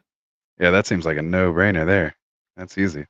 With all those targets vacated, Jefferson's averaging what, eight catches a game? Yeah, like 10 targets, 11 targets. So yeah, crazy. Good stuff. All right, so we'll move on to Seahawks 3-1, visiting the Bengals at 2-3. Opened up at -3 for Cincinnati, favored with a 45.5 point over/under. Currently sitting still with Cincinnati, favored by 3, but moved down a bit to a 45 point over/under. You had Geno Smith dealing with the knee issue. He practiced in full today. He's good to go. DK Metcalf was dealing with a little rib issue. He's good to go. And then on the other side of the ball, you have T. Higgins also dealing with the rib fracture. Zach Taylor says it's going to be a game time decision. He's listed as questionable. Just be careful with Higgins because he's done this to us before, going active, kind of playing a series, and then just they end up sitting him. So I think he's going to go, but I still wouldn't start him.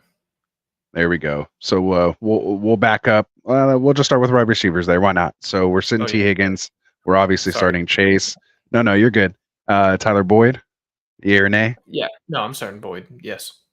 Okay, so starting Boyd, even if Higgins plays or is active. Yes. Okay. I just don't trust Higgins in this game. I think I agree. I'm very scared off of that. And I'll explain a little bit more about Higgins when we talk about QBs. Okay, cool. Or, I mean, about Boyd. Talk about QBs. Okay. So let's just do it now. Roll right into it. So my favorite prop pick of the entire week is Joe Burrow over 274.5 passing yards. The Seahawks have allowed a 300-yard passer in 3 of their 4 games this year. The only quarterback who hasn't done it is Daniel Jones.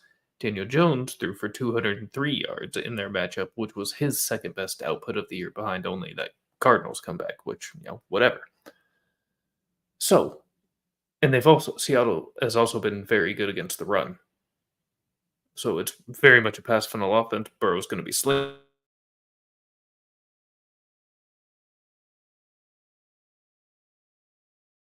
Questions around Higgins, but I really like the spot Boyd is in, so that's why I'd say start Boyd. And definitely.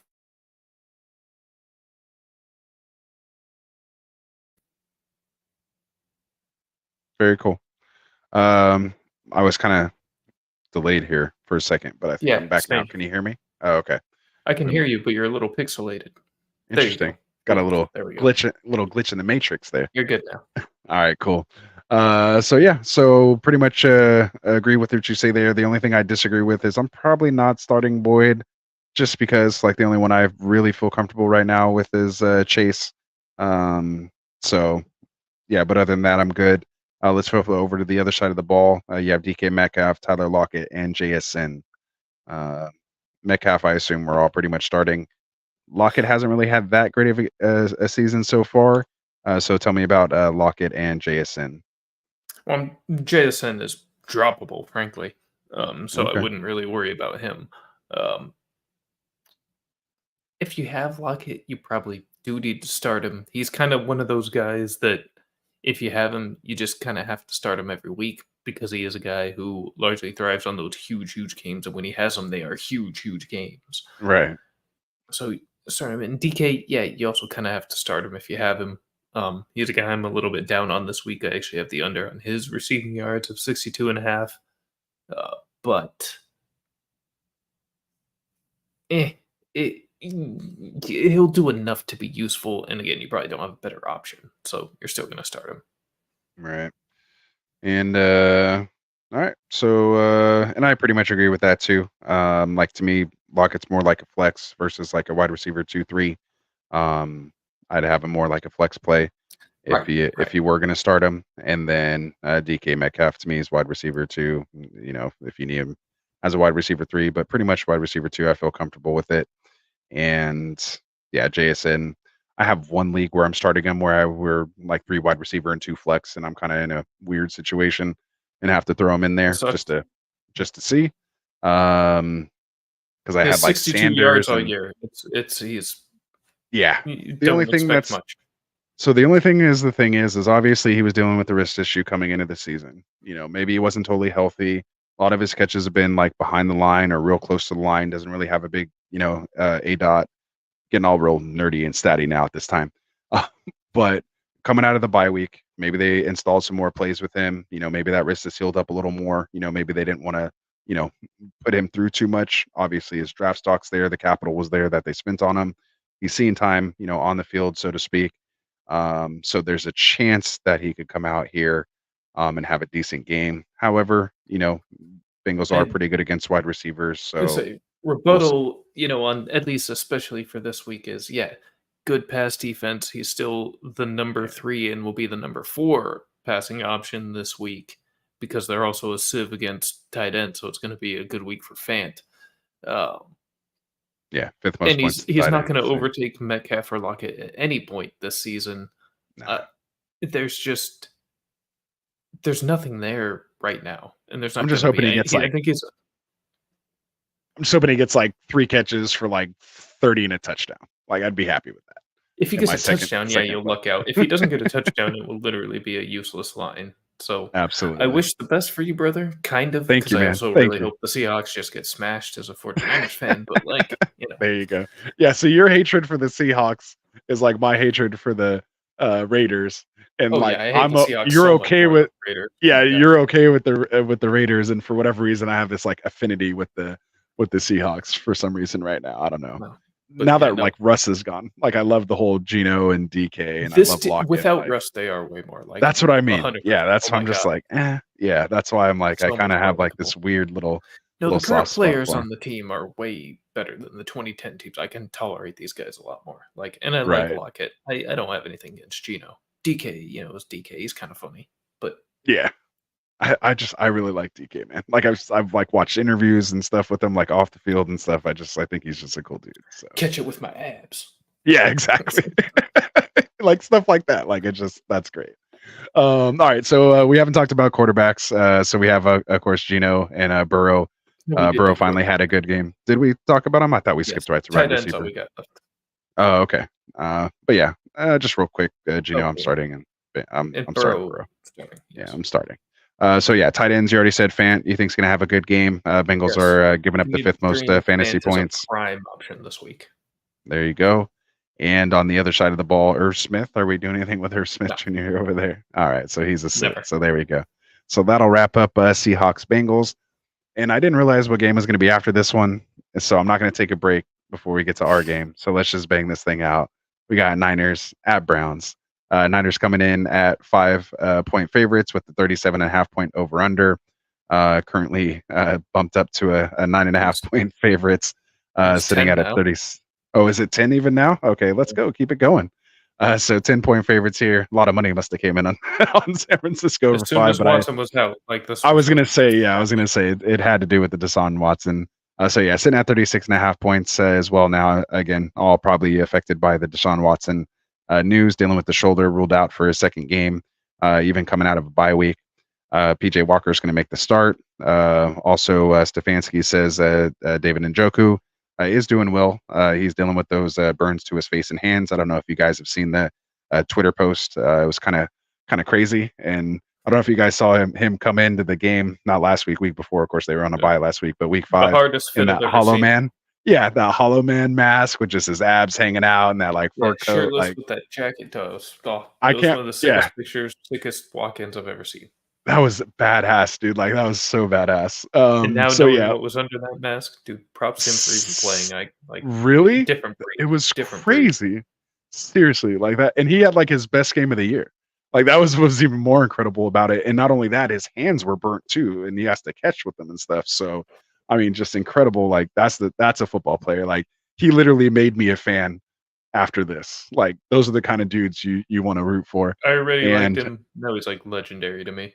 Exactly. So I'm like, I think I might have to go with the Njoku Halloween costume this year. So I might have to go find me one of those masks and find like one of those ab shirts because I ain't got no abs going on. Let's go. Yeah, I was gonna say I should just rock it out that way, right? And then throw the fur coat on or something. So we'll see. Maybe if we hit like 1,500 subs or something, I'll by the time we get here, maybe I'll do it. I'll post my Twitter pic. Let's go. Just like 2 weeks. If we can, I'll do it. Yeah, I would do that for 500 subs in 2 weeks. So with that said, I don't even know where we're at with that. We kind of went off the rails there for a second, but we're sitting PJ Walker, Brock Purdy against this defense. Browns have given up the 3rd least amount of points to the quarterback position. Nasty. As much as I love our offense and believe, but between that and the weather, honestly, I'm probably not really rushing to start Brock this week. I think I'd have to agree. If you have other options, go ahead and do it, which you probably should do. Brock wasn't really drafted as like a top 12 guy anyway. Right. If you happen to be starting him the last couple weeks because of his hot start, this is definitely a game to potentially get away from him. Maybe you picked up Brock because, Burrow was doing terrible and you've been throwing him in there instead. Definitely would go back, to Burrow this week instead of starting him against this defense. And like you said, with the weather, that's going to be an issue as well. So let's go on to the running backs. We're obviously starting CMC. You don't need to talk about that. What are we doing with Jerome Ford? I have him as a sit. Absolutely a sit. There we go. Kareem Hunt sitting as well, or you think some negative game script might help him out? No, I'm sitting Hunt too. Okay. There's so go ahead. I know we go position by position, but man, there's just not a lot of startable guys in this game in general. Yeah, I just kind of wanted to say the names. That's what's kind of important in these start sits. Just make sure you kind of say the names for people. And I just hate doing the whole sit all Browns and start all Niners kind of thing. Like that's just a lazy sometimes, take. So I'm guilty. Yeah, that's okay. Not saying you're lazy. To me, it's a lazy take. I like to at least make sure we're cover as many names as we can. I'll still list the names, but I'll always start with if it's a extreme, I'll just say sit fucking everybody or whatever. Yeah. No, I totally get it. So where were we at? Wide receivers, Samuel, Ayuk. We're starting them. I'm not starting Debo. I would probably still start Ayuk in this game, but I don't think I'm starting Debo. Yeah, decoy Samuel, as they've been calling him lately, dealing with this knee. Going to be very low scoring, low grind type of game, slow pace. I just don't think there's going to be a lot of yards and points out there in general. I think they'll be highly Isn't that like Debo's style, like that nasty weather, just hard nose, pounded in? Like to me, this seems like a Debo game more than Kyle an gives him some rushing game. work, maybe. Right. And maybe with the weather, maybe they lean a little more on screens. Maybe it is more Debo than Ayuk. I don't know. Ayuk's just been so impressive. It's hard for me to fathom sitting him at this point, but yeah. I think I'm in a situation where I'm starting Debo and I'm starting Ayuk if I got him, just because I'm rolling him out there. But could be a little bit of fan bias there. Full disclosure to everybody there. Let's move on to the other side. We don't hide Okay. it, so. Yeah, exactly. Like it's there. So just to let you guys know. So on the other side of the ball, you got Cooper, you got Donovan Peoples-Jones, and you have Elijah Moore. I have them all as sits this week. Sit them all. Sit all Browns. Sorry. Let's go. No, there we go. Njoku, are you sitting him? We've been a little susceptible to the tight end position. You think actually, not really. So? No, not at all. The best coverage. I forgot. Yeah, and we got Hufanga. Yeah, but no, exactly. I take that all back. I apologize. No, I'm not starting him. We're sitting everybody. And I'm not starting Kittle either. Kittle had his amazing game against the Cowboys, 3 for 3, max efficiency, maximum fun. But it's maximum shirt. He's legend. Love it. Legendary shirt. Man, he's but he's also big game George. He does that in those huge highlight spotlight games. Yeah. In this game, it's just going to be dirty George. He's going to be pancaking people, laughing his ass off. That's how this game's going to go for Kittle. We just need to get in there, get the win, and get the hell out of there healthy. Like, that's all I care about. So we'll do that. So that'll wrap up that game, man. Nothing too much else there. Let's get into this chat here and see. Everyone's going crazy. Man, we got like 20 more comments in here. We'll see how it goes. So where do we leave off? Warrior Law about the Lions. There we go. So Lions are not the healthiest at the moment. Do you guys like the Lions or the Bucks to win? I still like the Lions. There we go. We'll try to fly through these as quickly as possible. We got Taco Cheese in the house saying, "Hey guys, have a trade question. Full PPR. Got offered Cup for Waddle and Aaron Jones. Is that a smash? Also, do you think Gibbs is going to turn up anytime this season?" So take the first one first. Cup for Waddle and Aaron Jones. I would keep Waddle and Jones myself. Cup is great. Cup is Cup. I mean, right back where he left off, obviously, this week in his return. But I do think there is a return of fortune for Waddle. Excuse me. I think things are going to improve for him in a big way. The offense is just too good. And Aaron Jones, once he's healthy again, I mean, Dylan is not good. I mean, I don't know how else to say it. Yeah. I mean like the whole offense has basically been suffering. But yeah, without Jones, that offense is rough. But with Jones, even Love was looking pretty good. So yeah. I mean, Jones was the RB1 last time we've seen him healthy. Yeah, he's one of the best running backs in the league, frankly. So you definitely want to keep him on your team once he's healthy. So yeah, give me the 2 studs over the 1. For sure. We have Red Solo Cup saying, "Let's go. The FF Goats in here. Y'all got me in first in 2 of my leagues, LFG. So let's go, baby. That's what's up." Solo Cup, appreciate that. We have FS Season dropping in here saying the Graveyard Hour streams. That's what we're doing. I just realized I'm actually working tomorrow. I'll be at work at like 9 in the morning. I totally forgot. Yeah, I totally forgot. So that's all right. I'll be all right. I'm supposed to be manager on duty tomorrow. So like once a month we got to rotate. So I took Tuesday off. MOD, that means you're in charge, man. You can coast. You're good to go. That's what I mean. And the best part is we haven't had a receptionist for a while. So I've had to be the receptionist at the front desk, greeting everybody in, stuff like that.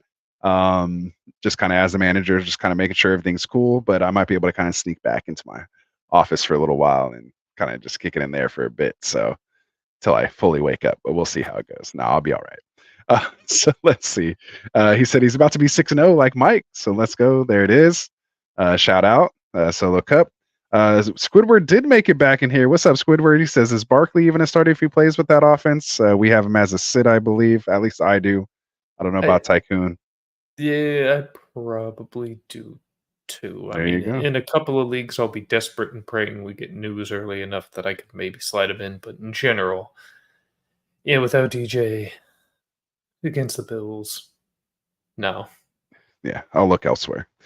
We got Bronson Heo in here. He says, do y'all answer trade and start sit questions? We absolutely do, man. We're here Mondays, Wednesdays, and Friday. And that's all we do, man. We just kind of hit a part right there where we needed to bang out some games because it's at almost 2 a.m. for us here. We're doing a late night stream. Normally we were on a little earlier, but we had a little bit of life stuff kind of going on there. So we still wanted to get the show out to you guys, especially since we just hit 1,000 subscribers. And hopefully you'll be able to subscribe to us here too. I think you did ask a couple questions here, which we'll get to. So Solus Cup said Barkley is a start. Yes, I think we're disagreeing with that there. But Bronson has a trade question. He says trade JT and T-Law for Lamb and Puka with Pierce or Madison or Brian Robinson. So I'll try to reset that there. Trade JT and T-Law for Lamb or Puka with Pierce or Madison or Brian Robinson. So yeah, with one of those two like receivers a 2 for plus 3. one of those wide receiver or running backs. No, it's still 2 for 2. And no, I would keep JT and Lamb T-Law. or Puka. Yeah, I think I take my chances with JT and T-Laws where they're there too. I'm not getting off T-Law this early. He's probably drafted as your QB1, even if it was especially if it was super flex, you're not doing it. But even in a 1 QB, I'm still holding on to Law. And then he says start Addison or JT. I'm going Addison. JT should be getting more work, but yeah, I'm going Addison in this one. Drunk Squidward saying feed Walker, so probably in response to our other one there. Neanderthal. Yes. Yeah. Tin Man standard. He has Ridley, DJ, Ayuk, Pickens, and Gabe. But Nico's on the wire. Nico's on the wire? It is 10 team, but he says, should I drop Davis or Pickens to grab him?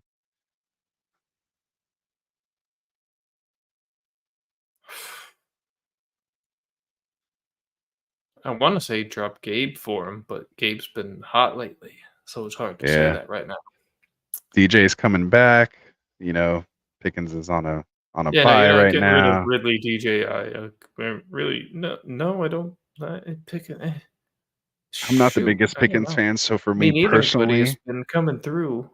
But it's been basically but DJ's based on not some here. Big plays, so DJ's with Johnson coming back, I would drop Pickens for Nico. Yeah, I think I would. You're right, because Nico's the one, and DJ's going to be the one when he comes back. Right. So there you go. Drunk Squidward was saying there will be a Jason breakout game sometime soon. I'm hoping for it, man. Hopefully it's this week when I have to just spot start him because I'm in a weird position. Yeah, so I don't think I'm that's right happening. there with you. But I'm going to buy low in Dynasty at the end of the year when he ends up with like 300 yards for the season. Right. That'll be a good spot. I seen even Tim, you're in the Scott Fish Bowl with him. One of the biggest Jason fans, like drafted him basically everywhere he could in Dynasty, and he put him on the block this week. Interestingly enough, on a rebuild team. So I was pretty shocked on that. I know we keep getting distracted, but another sidebar for anybody that is playing Dynasty, do not sell on JSN right now. He really is going to be. He's going to be great. Where he's at right now should have been expected. Again, very run-heavy team. He's behind 2 excellent veterans. To think he was going to overtake DK or Lockett in his first year, I think was crazy. An insane take. Yeah, so just be patient. He'll be there. So if you have him in Dynasty, and when you drafted him with a top 5 pick, without doubt, just keep him. Yeah. Not everyone's going to be JJ and Chase. Yeah. Not everyone's just going to come out and be like a top 5 wide receiver, like right out of the bit. Yeah. Those are unicorns, which is why they shouldn't even be tradable, in all honesty. Drunk Squidward's agreeing with you that no offense is going to be a sleeper. So there we go. We got Kieran in here. What's up, man? Good to see you again. He says Brown shut down the run defense, but I'm not sure if they'll be able to stop the 49ers passing game. And that includes CMC in that passing game too. So I think he'll be fine. The best against receivers so far this year, and the weather's going to be horrible. So I don't know how. I mean, I love our offense, obviously. We're the real deal, but right. Yeah, Myles Garrett is a monster. What's crazy, man? I got an IDP league, so I have Hendrickson from Cincinnati. I have Aiden Hutchinson, and I have Myles Garrett, and I can't figure out which one to sit this week, and I think I'm sitting Myles Garrett. Crazy. Like, I can't believe I have to sit Myles Garrett. Right? I'm like, not bad. Shout out to Dynasty Pylon helping me out with my IDP over there. So trying to come up in the world here on the IDP side. So there we go. Bronson says start 2, T-Law, Purdy, Geno, or Stafford. So I think I'm going to go Stafford and T-Law. Me too. Kind of like Stafford this week. So there we go. Neanderthal says he can't drop anyone else. His running backs are Henry, Kamara, Swift, Kyron Williams, and Jerome Ford. So yeah, I think Pickens still the guy to go there because he lost Chubb. Yeah, there you go. And then Bronson says y'all still wouldn't do the trade I asked earlier, even though I have 3 other quarterbacks. I guess so it let's go depends back on what to the that other one there. 3 quarterbacks are. But I don't You know. have I just 3 wouldn't other? really want. Oh, and a super flex, and he has 3 other quarterbacks. You're rocking 4 quarterbacks and a super flex. I Well, I like don't it. know if it's a super flex. Did you say it was? I would assume you can't have 4 quarterbacks in a 1 QB league, can you? I mean, you could. That'd You be. shouldn't. But you could. I was like, that would be outrageous, right? So going back to it, he says trade JT and T Law for Lamb or Puka I with mean, if you have Pierce another, Madison. top 12 guy, then maybe worth it to try and bring in Lamb. Yeah. Like if anything, I don't like if know. you're just trying to get rid of a quarterback, like maybe just trade T Law or one of those other quarterbacks for like Lamb or Puka just straight up and just take JT out of it. Because like why downgrade from Yeah, I JT to wouldn't. Pierce Madison or Brian Robinson? Like that's the Right. issue for me. That if you have 3 other Oh, quarterbacks and T Law, then yeah. Oh, so it he is 2 responded there. QB, he says. Oh, okay, so it's a 2 QB. Oh, it's the same ones he was asking like who to start right there. Oh, see? So in that Like case, yeah, I mean, yeah, I would trade do what Anthony said. I would try to see if you could just trade T-Law and try and bring in one of those receivers and keep JT. I'd maybe even try to maybe trade Geno because we talked Yeah. about their schedule that they have coming up against the Niners and That just too. all those tough defenses. So maybe if you could trade Geno for Puka, which in a 2 QB league, you should easily be able to do that if they're hurting for a quarterback. So Geno for Puka, would you do that? I kind Yeah, of I like would. Puka over Lamb, but yeah, I think that would work. Hopefully work for both of you guys. Unless he's Yeah, really no, trying to get JT, but I wouldn't do that. You hold the cards there with the quarterback. You have the leverage. So if not, 100%. just hoard those QBs and he'll come around. He got Puka off the wire, so he should trade Geno for you. So get that done. Let us know if that works, Bronson.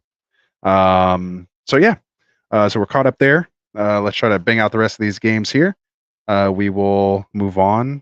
I think with our next game is the Saints game. So we'll do Saints sitting at 3-2 at the Texans, who are 2-3.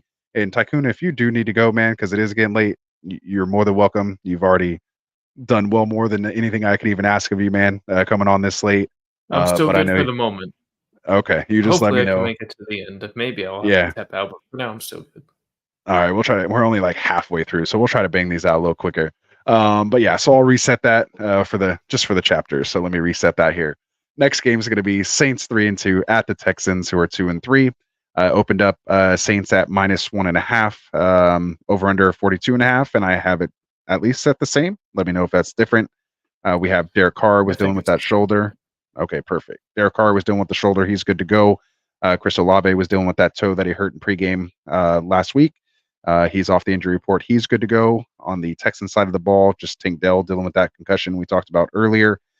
Said he was upgraded to a limited status in practice today, but he's basically all been but officially ruled out, but making progress through the protocol from what they're saying. So Carr and CJ Stroud, do you have either of them as a start this week in 1 QB? No, not in 1 QB. I don't. All right. I think maybe Stroud, but nah. I was gonna say I have to start Stroud because I have. Who do I have? Someone I have is either hurt or some situation I got going on. I but feel yeah, more comfortable with Stroud, but yeah. Yeah. So Stroud there over Carr. So we'll go Kamara. We're starting him. Yes, absolutely. Yeah, Texans giving up the 9th most points to fantasy points to the running back Kamara, position at the anytime moment. he's active is going to be a start. Absolutely.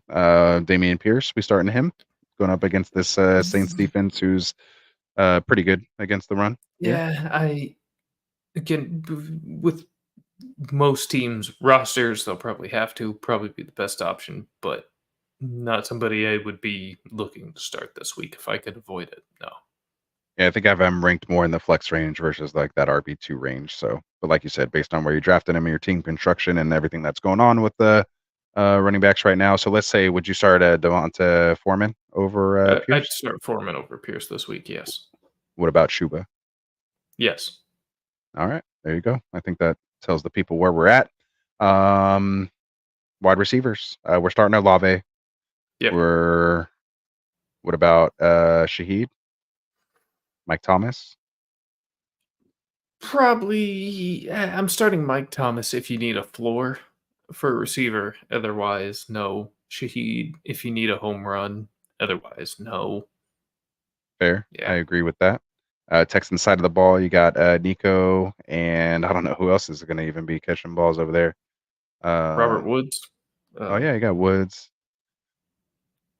And Nico's the only guy I'm looking for. I think so. Yeah, have him kind of like that wide receiver 3 flex position is there, and tight ends Juwan Johnson. He's still dealing with that calf issue. Right. You got Troutman. He's not there anymore. Ooh, it is getting late. Taysom Hill, Jimmy Graham. No, sit. And yeah, I mean, I know Texans are weak against tight end, but yeah, I'm still passing on that. And then Texans side of the ball, you got Dalton Schultz. Nah, not against the Saints. I have no interest. Yeah, they shut down tight ends like crazy. Second least points against tight end positions. So sit him if you can. So that'll do that. Let's move on. Try to power through these here. We have the Colts coming in at 3-2 versus. 1 second, I'll be right back. Okay, cool. I'll get through this. We have Colts sitting at 3-2. We have the Jags sitting at also 3-2. We have Jacksonville opening up as 4.5-point favorites with a 45.5-point over/under. Currently sitting at Jacksonville favored by 4. Dropped down a bit to a 44-point over/under. We all know quarterback Anthony Richardson at this point is on IR, anywhere from 4 to potentially 8 weeks, almost the rest of the fantasy season. He'll probably be out dealing with that shoulder issue. So Mishu's going to be the one starting. As far as running backs go, Steichen says that Jonathan Taylor will have more reps this week. So, I put that in the wrong spot. So he should get more reps. I don't think he's going to fully take over the backfield here. And then as far as the Jags side of the ball, they're pretty healthy, except for Zay Jones will be out again dealing with that knee issue after coming back, catching a touchdown in that game. So as far as quarterbacks go, Minshew, Jacksonville's giving up the 8th most points to the quarterback position right now. You have the Colts giving up the 10th most. So we're obviously starting T. Law. And for Minshew, if you're in a weird, serious situation, you can start him. I like him more, of course, in a super flex or 2 QB type league if you had to get him in there to have him, and more longer term play that you'll have him there. So that's that. As far as running backs go, I think I would start Taylor and Moss this week. It might be closer to an even type split as Jonathan Taylor starts to work his way back from the injury. He hasn't really practiced, since December up until just these last 2 weeks.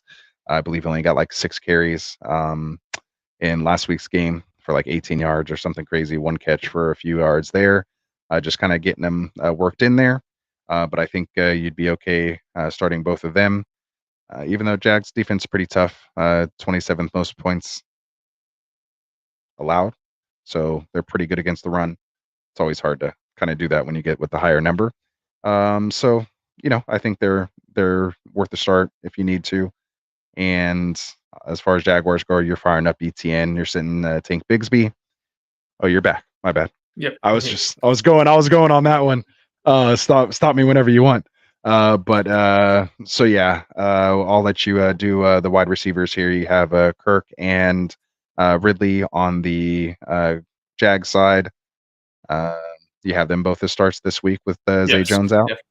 Definitely both. Yes. Absolutely. Both these teams have given up the 10th or better points allowed to the fantasy points allowed to the wide receiver position. So you're going to fire those guys up. And then on the Colts side, Pittman, Josh Downs has been kind of talked about this week. and Yeah, of course Downs is a Alec guy. Pierce. If you need somebody, I would go. I wouldn't go with Pierce, but I would go with Downs if you need somebody. If you're in a tough spot. Yeah, and I kind of have him that flex, start range there. Like you said, I'm sitting Pierce, and as much as it hurts me to say it, I'm firing up Pittman. I was so against him in the offseason, but yeah, that was more so just related to Richardson, who was obviously a lot better than I thought he was going to be as far as fantasy goes. Not so much, and more so like as a thrower. I think he came in throwing a lot better than I thought he was going to throw. The rushing didn't surprise me. It was the passing that actually made Pittman viable through these first couple of weeks. So anything else you want to add on there? I kind of talked about, you're starting Trevor, you're had Minshew, starting in a super flex league, but pretty much sitting him in one QB. Correct. I want to get your thoughts on Taylor and Moss backfield, though. This is probably the most risky week of all. I think starting next week, you'll start to see JT get much more significant run this week.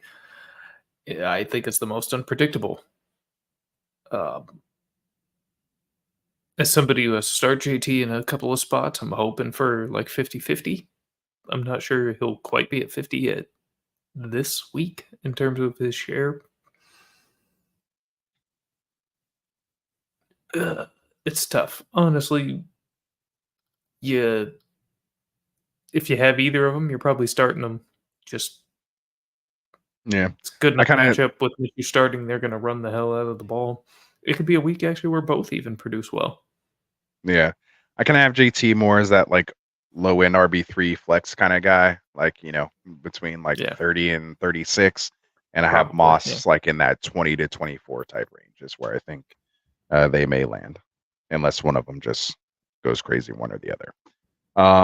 So yeah, and then as far as tight ends go, I'm not starting any Colts tight ends, and I'm starting Evan Ingram. So yes.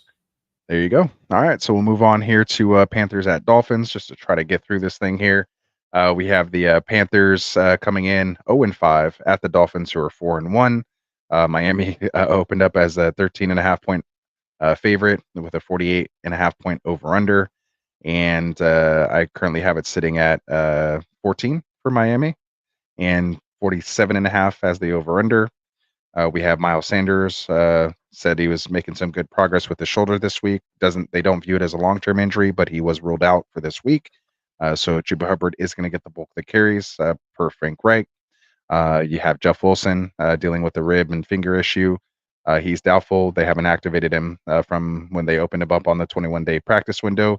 It's been 2 weeks already, so I believe he only has 1 week left out of those 21 days now. So just something to kind of keep your eye on. And quarterback position, we're sitting Bryce, starting Tua. Could pretty much say that, right? Running backs, we've talked a lot about Chuba already. Kind of have him as a start if you really need to, but we're starting guys like Devonta Foreman ahead of him. And on the other side of the ball, Mostert, which I think is funny that A-Chain Wilson got hurt before Mostert. Mostert was the one who's injury prone, and dude hasn't missed a game since he's been in Miami, basically. So maybe it's just a Niners thing. But yeah, so Mostert, we have him as a start this week, right? Oh yeah, no doubt. Perfect. And I guess Savon Ahmed is the only other right now, I think, overall. So yeah, you're starting Raheem. Right. And is Savon Ahmed is the only other running back they really have there, right? For this week. Yeah. Yeah. So what do you have him? Start or sit? Is he flexible? Nah, I probably wouldn't unless you're desperate. There you go. Could be a nice DFS play with Mostert there. That's possible. There we go. Wide receivers in this one. We're starting Adam Thielen at this point based on what he's doing. Take the name off the jersey. Oh, yes. Those numbers, you're starting a guy putting up those numbers right now.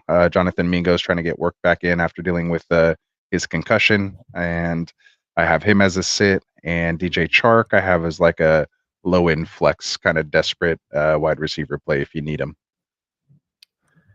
Yeah, again, if you're desperate, Thielen's really the only guy I'm looking for. Agreed. We're starting Hill. We're starting Waddle. Yeah. And that's pretty much it, right? On the Miami. Hill, Waddle, Tua, Mostert. Yeah, no Barrios or anything. Just the two studs. No Durham Smythe. Nothing. We're not getting cute here. So no, not with this game. There we go. All right, so we'll move on. Finally made it to the 1 o'clock games or 4 o'clock games for you guys on the East Coast. We got Patriots coming in 1-4 at the Raiders, who are 2-3. We have Vegas coming in as 3-point favorites with a 41.5 point over/under. Still sitting at a 3-point favorites from what I see, and but dropped down to a 41 point over/under. Juju Smith-Schuster ruled out, dealing with his concussion. Devontae Adams dealing with that shoulder, says he's going to be playing. So Carr and Mac, are we sitting both of those guys in one QB? Carr? Oh, I'm sorry, Jimmy G. Jimmy? Jesus, it's late. Handsome It's late, James? guys. Yeah, it's late, guys. It's late.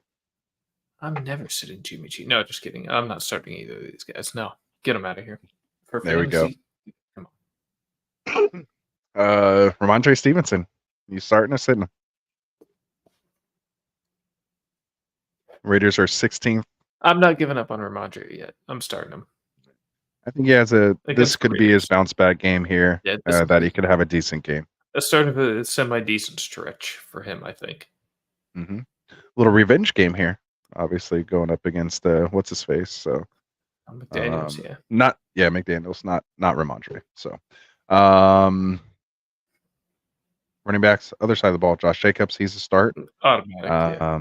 Obviously Devontae Adams is a start. Jacoby Myers is a start. I was totally wrong against him. Just to admit that to you here now. Thank you. Thank you. I've been waiting to bring that up to you, but I was going to give absolutely. it another week or two. You know, hey, I admit when he's I'm wrong. The kind of receiver that Jimmy loves. It's the touchdowns. It's the touchdowns that he's are actually crazy. Scoring. Dude was allergic to touchdowns for all his years in New England, and then comes over here. Such bad luck. Also a revenge game.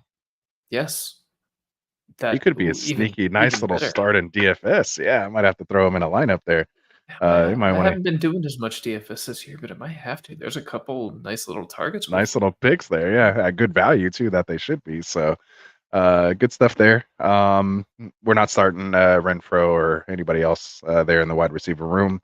Tight ends, Mayer actually started getting a little bit of a run there, but I'm sitting him right now. Yeah, and we're not starting Hooper. Other side of the ball, red receiver. I mean, I'm not starting any other Patriots besides Stevenson, basically. So, I'll go with the lazy take there.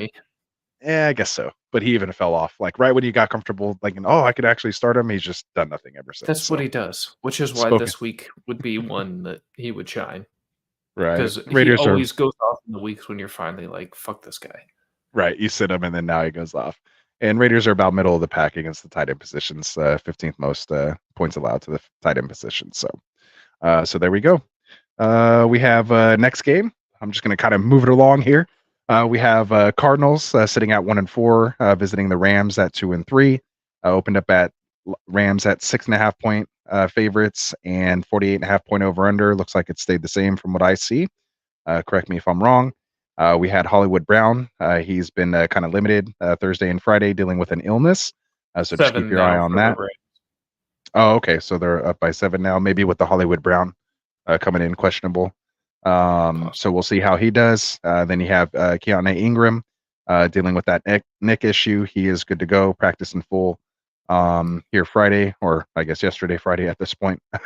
And no injury designation heading in, and he is listed as the RB1 over DeMarcado, who's listed as the RB2. So let's just start there. Ingram, DeMarcado, you have them as sit starts. What are you thinking at there? I don't really want to start either of them, frankly, but if you're in a position, again, it's a messed up position at the moment, so if you need to start one, I would be starting DeMarcado this week over Ingram. Over the course of Connor's IR stint, I think it could shift towards Ingram, but for this week specifically, a hot hand, kind of a homecoming for DeMarcado. He's from Inglewood. They're playing at SoFi Stadium. He started his junior college playing career just down the road in Orange County at Saddleback College. So it's very much a homecoming for him. So I think he'll get some run, but not a guy I'm excited to start. Just if you're really in need of a running back. Right. Came in of relief of Connor last week, obviously, with Connor going down. 10 carries, 45 yards, did get a touchdown. Saw 3 targets in the passing game, caught one of them for 12 yards.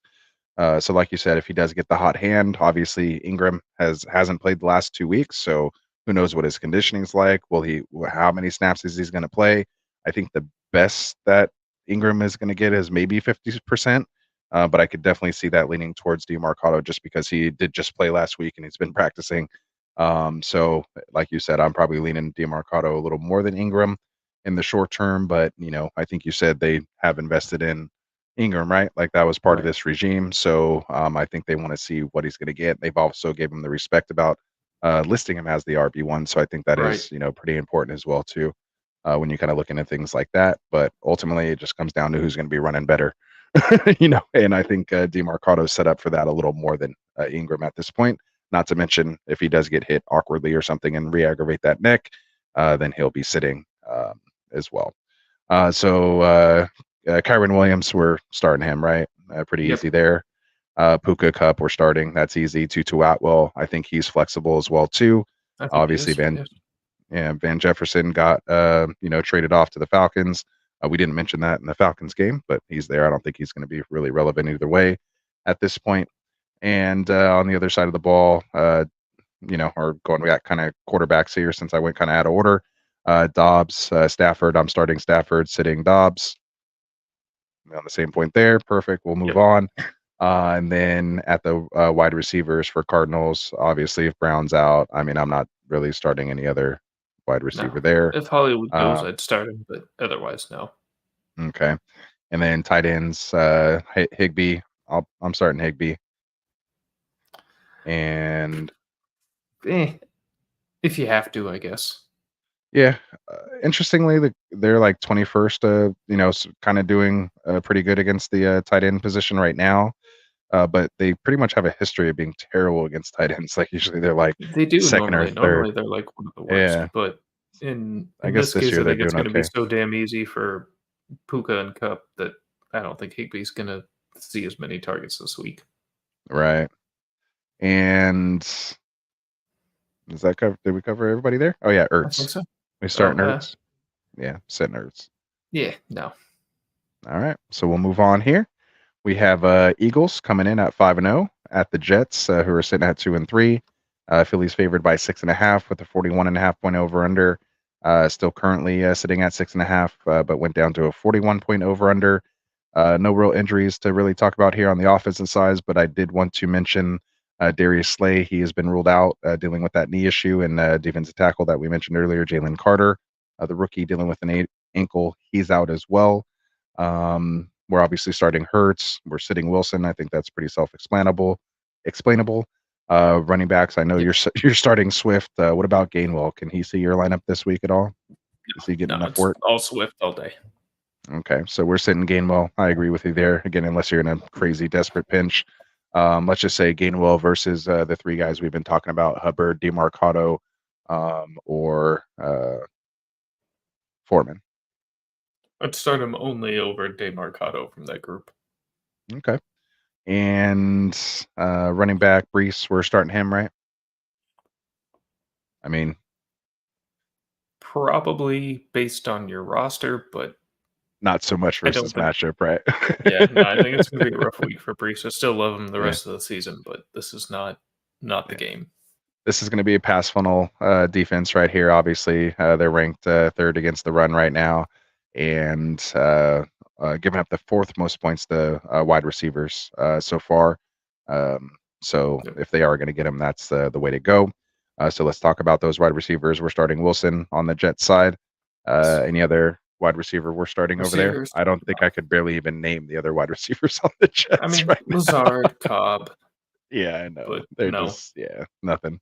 And then Eagles were firing up AJ Brown. Devonta Smith is kind of on that borderline. Maybe in that wide receiver, low end wide receiver 2 range, kind of. I'd probably still start him, but another week where he'll probably be a bit of a disappointment. I think they'll be running the ball more this week, the Eagles. So okay, Dallas Goedert. Unless Moss misses, then maybe. Okay, Dallas Goedert. Jets have given up the most fantasy points for the tight end week. Yeah, no, I like Goddard this week.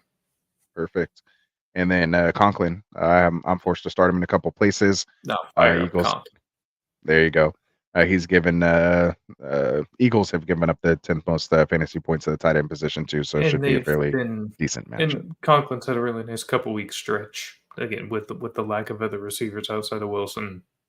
Good spot for him. Absolutely.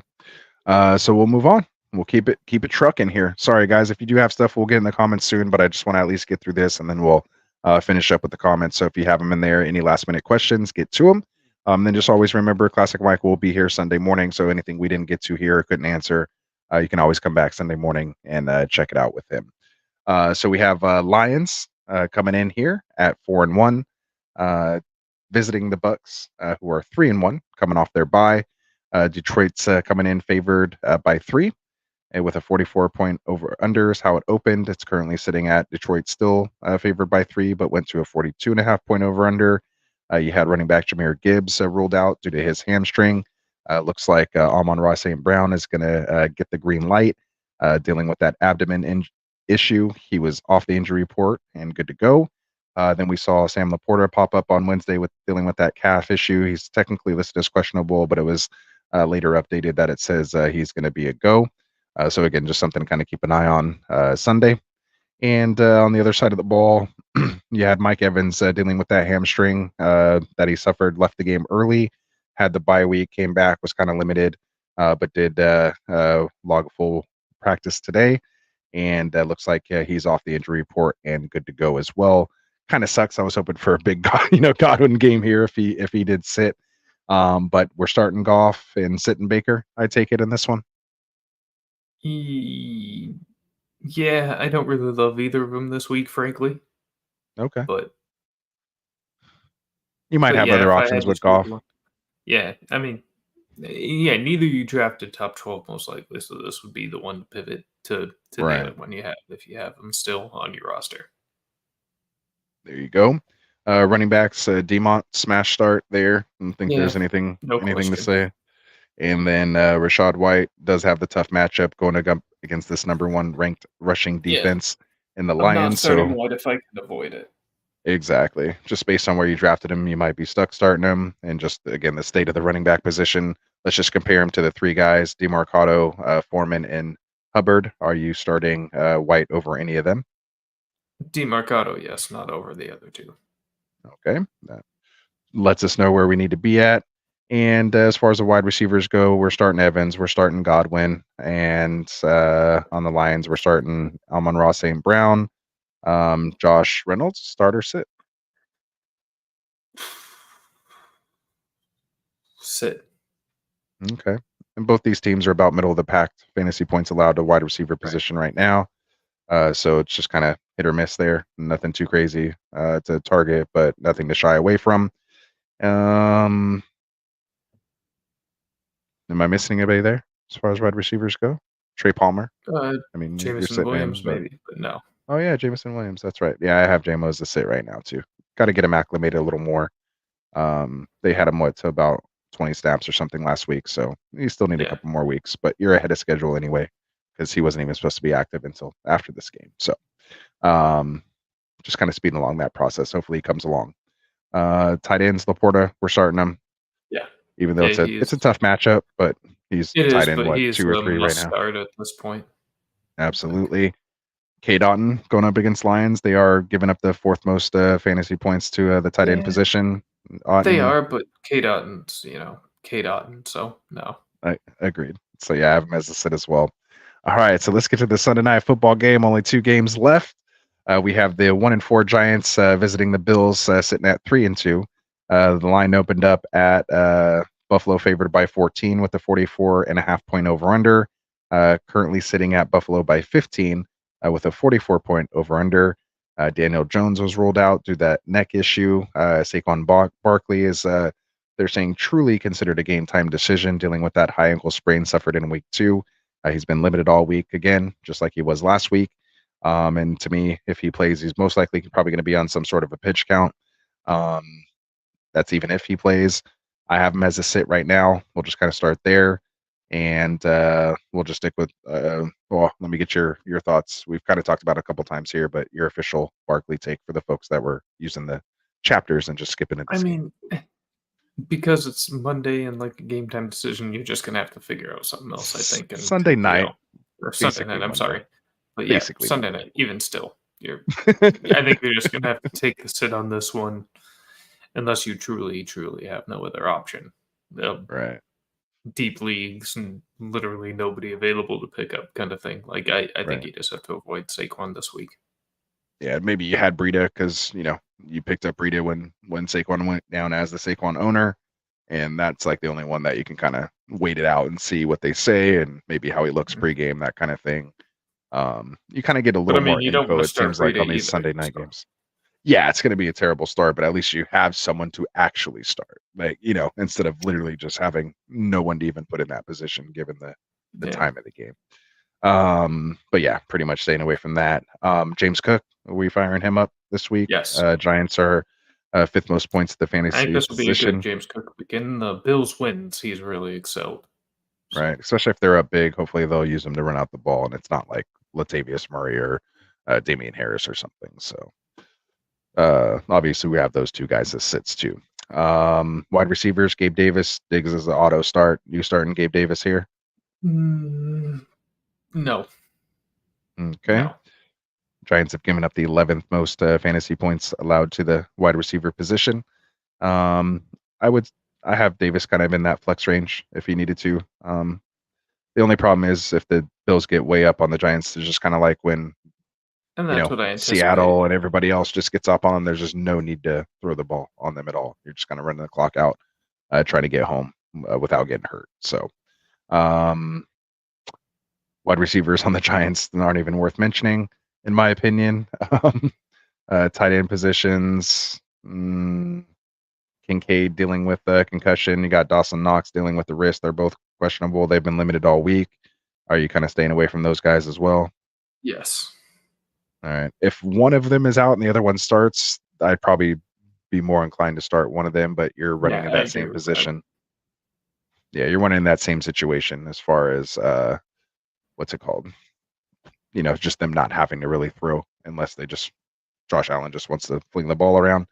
On the other side of the ball, you got Darren Waller going up against this third-ranked defense against tight ends. You have him as a starter or sit. I mean, it's not a good matchup and all that. Although Milano's out now, but it's kind of like a lot of these running backs, probably the best option you have. So it's like he's not really a start, but you probably have to because of your options. Conklin? I'd put Conklin over him this week. Yeah. All right. See, that's why and Conklin's someone you can get off the wire right now. So that's why I kind of want to throw. Yeah. I have several leagues where he's on the wire. If he's not on the wire, I probably have him already. So there we go. Is that that's pretty much it, right? That wraps that game up. So let's get to the last game on the docket here. We got Cowboys coming in at 3-2, visiting the Chargers, who are sitting at 2-2, coming off their bye. Dallas opened up as 2-point favorites with a 50.5 point over/under in this one. Ooh, I can't wait for this game. And finally, I feel like Monday night games haven't been that good this year, so right, should be a good one. A lot of storylines in this one. Yeah. Dallas sitting at 2.5 point favorites right now, over under 51 points. So they bumped it up just a bit. You had running back Tony Pollard, who was upgraded to full participation in today's practice after being limited and showing up on the injury report on Thursday, dealing with the shoulder. But they said it's nothing serious. He should be good to go. The most important news is running back Austin Eckler dealing with that high ankle sprain, practice in full all week. Looks like he's going to be ready to play his first game since going down with that high ankle sprain in week 1, which I called as a high ankle sprain. Not like a couple days after it happened when I watched Matt Harmon's podcast with him, the Eckler's Edge. If you guys haven't seen that or watched it, go watch it, man. It's so cool just watching Austin Eckler talk about fantasy football, like an active, real life, like top player talking about fantasy. It's amazing. And shout out to him for being guy there. To do with it too. Yeah, I'm a big Matt Harmon fan, so I like that comment. Same. It's great. Absolutely. I'm so glad I stumbled across that podcast. I listen to it all the time, every week. At least the Austin's Edge part of it, that hour.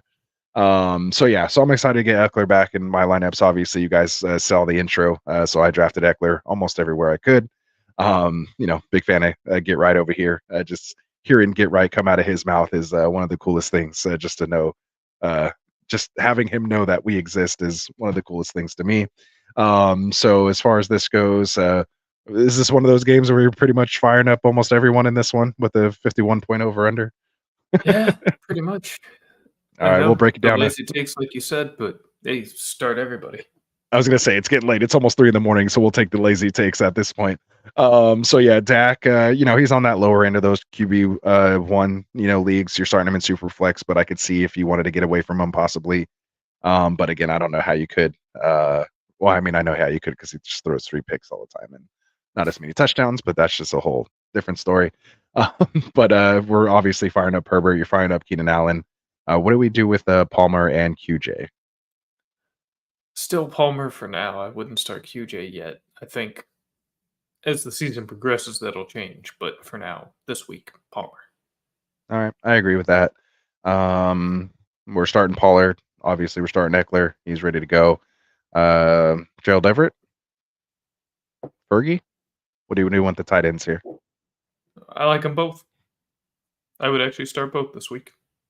Absolutely. And then for wide receivers, Chargers have given up the most fantasy points to the wide receiver position.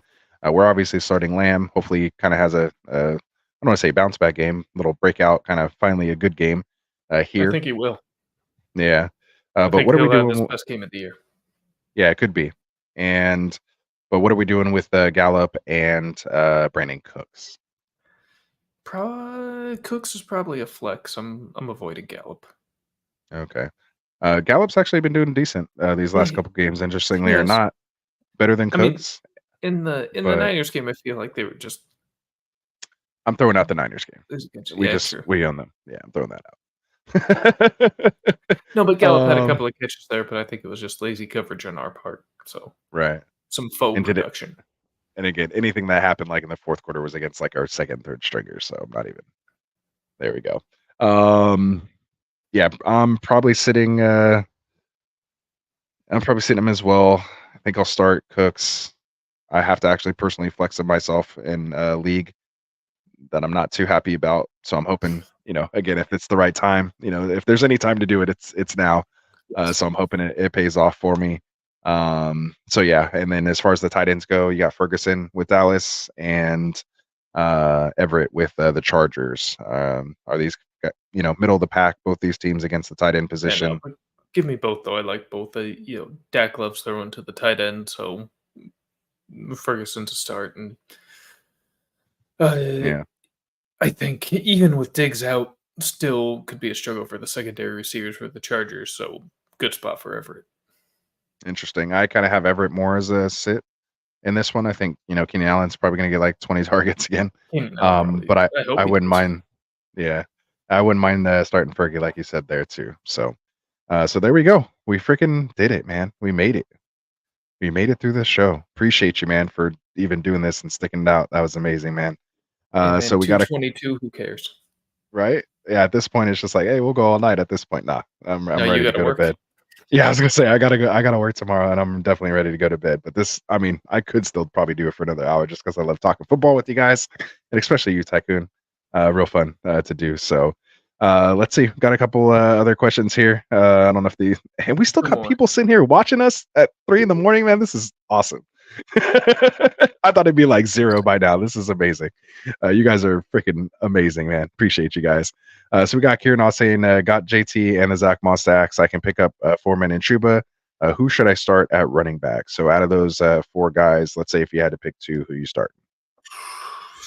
Yeah, with the JT and Zach Moss thing this week is so difficult. Yeah. I almost I'm kind of leaning Moss Foreman.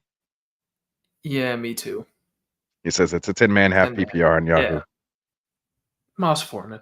Yeah. I would go Moss Foreman. And just, you'll get more clarity coming out of this week. But for this week, I'd go Moss and Foreman and just kind of deal with the results. But 100% is going to go more towards JT as it goes on. He's getting paid, top 5 RB salary. He's going to get used, but it just might take another week or 2. That's all. Yeah, they're not trying to hurt him after paying him. So there we go. And then the last one here, Dr. Clutch coming in with the last chat of the night, saying, what receiver should I be looking to sell Mostert for? Trying to find his value. Like a high-end wide receiver 2 type, I would say. I mean, again, probably like a Brandon Ayuk level receiver is what I'd be looking for. Mm-hmm. Maybe you can swing a Puka out of it.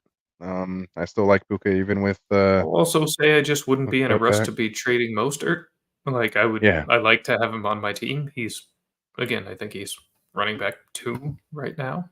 I was going to say, he's a running back that's actually healthy at the moment, and that's about all you can ask for. That's getting volume on a very good offense He's that RB2. is going to give him looks. I would rather just keep the RB2 myself than, and I know there's injury risk with him too, but he's good. outlasted all these other guys running backs in his backfield so far. So, and he's in a top 2 offense in the league. So just exactly, yeah, I'm not in a hurry to trade him off at the moment. So, yeah, I mean, maybe like Amon-Ra St. Brown, but either way. So he has Higgins, D-Hop, Addison, and Pickens. I could see how you're looking for a wide receiver 1. I mean, you want like a top 10 wide receiver for him. He is a running back. if you can get a wide receiver 1, I would do it. But like CeeDee Lamb, you can get CeeDee Lamb. Would you want CeeDee Lamb for him? You might be able to right now, actually, and I think I would do that. Okay. I know Lamb's, who else is kind of slow there start, in that but I area? think it'll pick up more for the Dallas offense. And Okay. Lamb will have positive regression. What about this? What if you try to trade him for JJ? I would do that, yes. That's who I would shoot for first. At least have him reject that offer. Maybe give him JJ and like Pickens for or not JJ and Pickens, but Mostert and Pickens for JJ. And just kind of, he already has Addison, I guess. I don't know if I'd want both of them once he comes back. Ooh, that would have been such a good one. Oh, maybe you go Mostert and Addison for JJ. But you kind of want Addison's production right now. Correct. Pickens is on a bye. So Ooh, that's tough. That sucks. That sucks to have Addison at that time. But yeah, maybe you can still. I would try it, like at least in the offer, and see if they'll do it. So he's saying his running backs are Pollard, Bijan, Mostert, Javonte, and Pierce. That doesn't really change my mind from our initial thought, as you'd want to keep them because it's nice just having those 3 running backs that are solid. Because Javonte's not looking great. They may even shut him down and just run McLaughlin for the rest of the year if they start blowing that whole thing up. And then Pierce isn't that great, as and then he faces Tennessee twice in the playoffs, which is tough. 15 and 17. So if you can get off of Pierce, right now, maybe you can package Pierce and Pickens for a little lower tier type guy. Yeah, something like that would definitely be better. If even like a Garrett Wilson, like would you do Pierce and Pierce and Pickens for Garrett Wilson? Yes. Oh yes. With DJ Deontay Johnson coming back. So yeah, if you can move Pickens and that's a good idea for Garrett Wilson, that's something I might want to try to do. So hey, every once in a while, blind squirrel finds a nut every once in a while. the brain's still firing just a bit on these trades. Really good. I think that could get done too. Yeah. And so we'll leave it at that. So again, Dr. Clutch, you've been here with us before. We'll be back on Wednesday doing our trade show. So come find us then. And again, things can change for a lot within these next couple days. So last question here, season. We're getting all these. Now they know we're answering questions again. So now they're all rolling in again. Trade away Adams. I don't even like the start of that. Trade away Adams for Puka and Mostert. Oh, that's kind of on the other side of that. I think I'd rather have Puka and Mostert. Gosh, but I love Adams. I would keep Devontae. Yeah, I think I'm keeping Adams if I already have him. But I would, if I already, it's like one of those things. Whichever side you have, you gotta just say, yeah, that's who you kind of invested in, so to speak, or you got that value. But yeah, if you're trading away Adams, I want someone more than Puka and Mostert. Right. Like I want at least a second, or someone who was drafted in the first or second round, or at least the second or third round. Yeah, and then Adams, maybe like somebody else. Move off.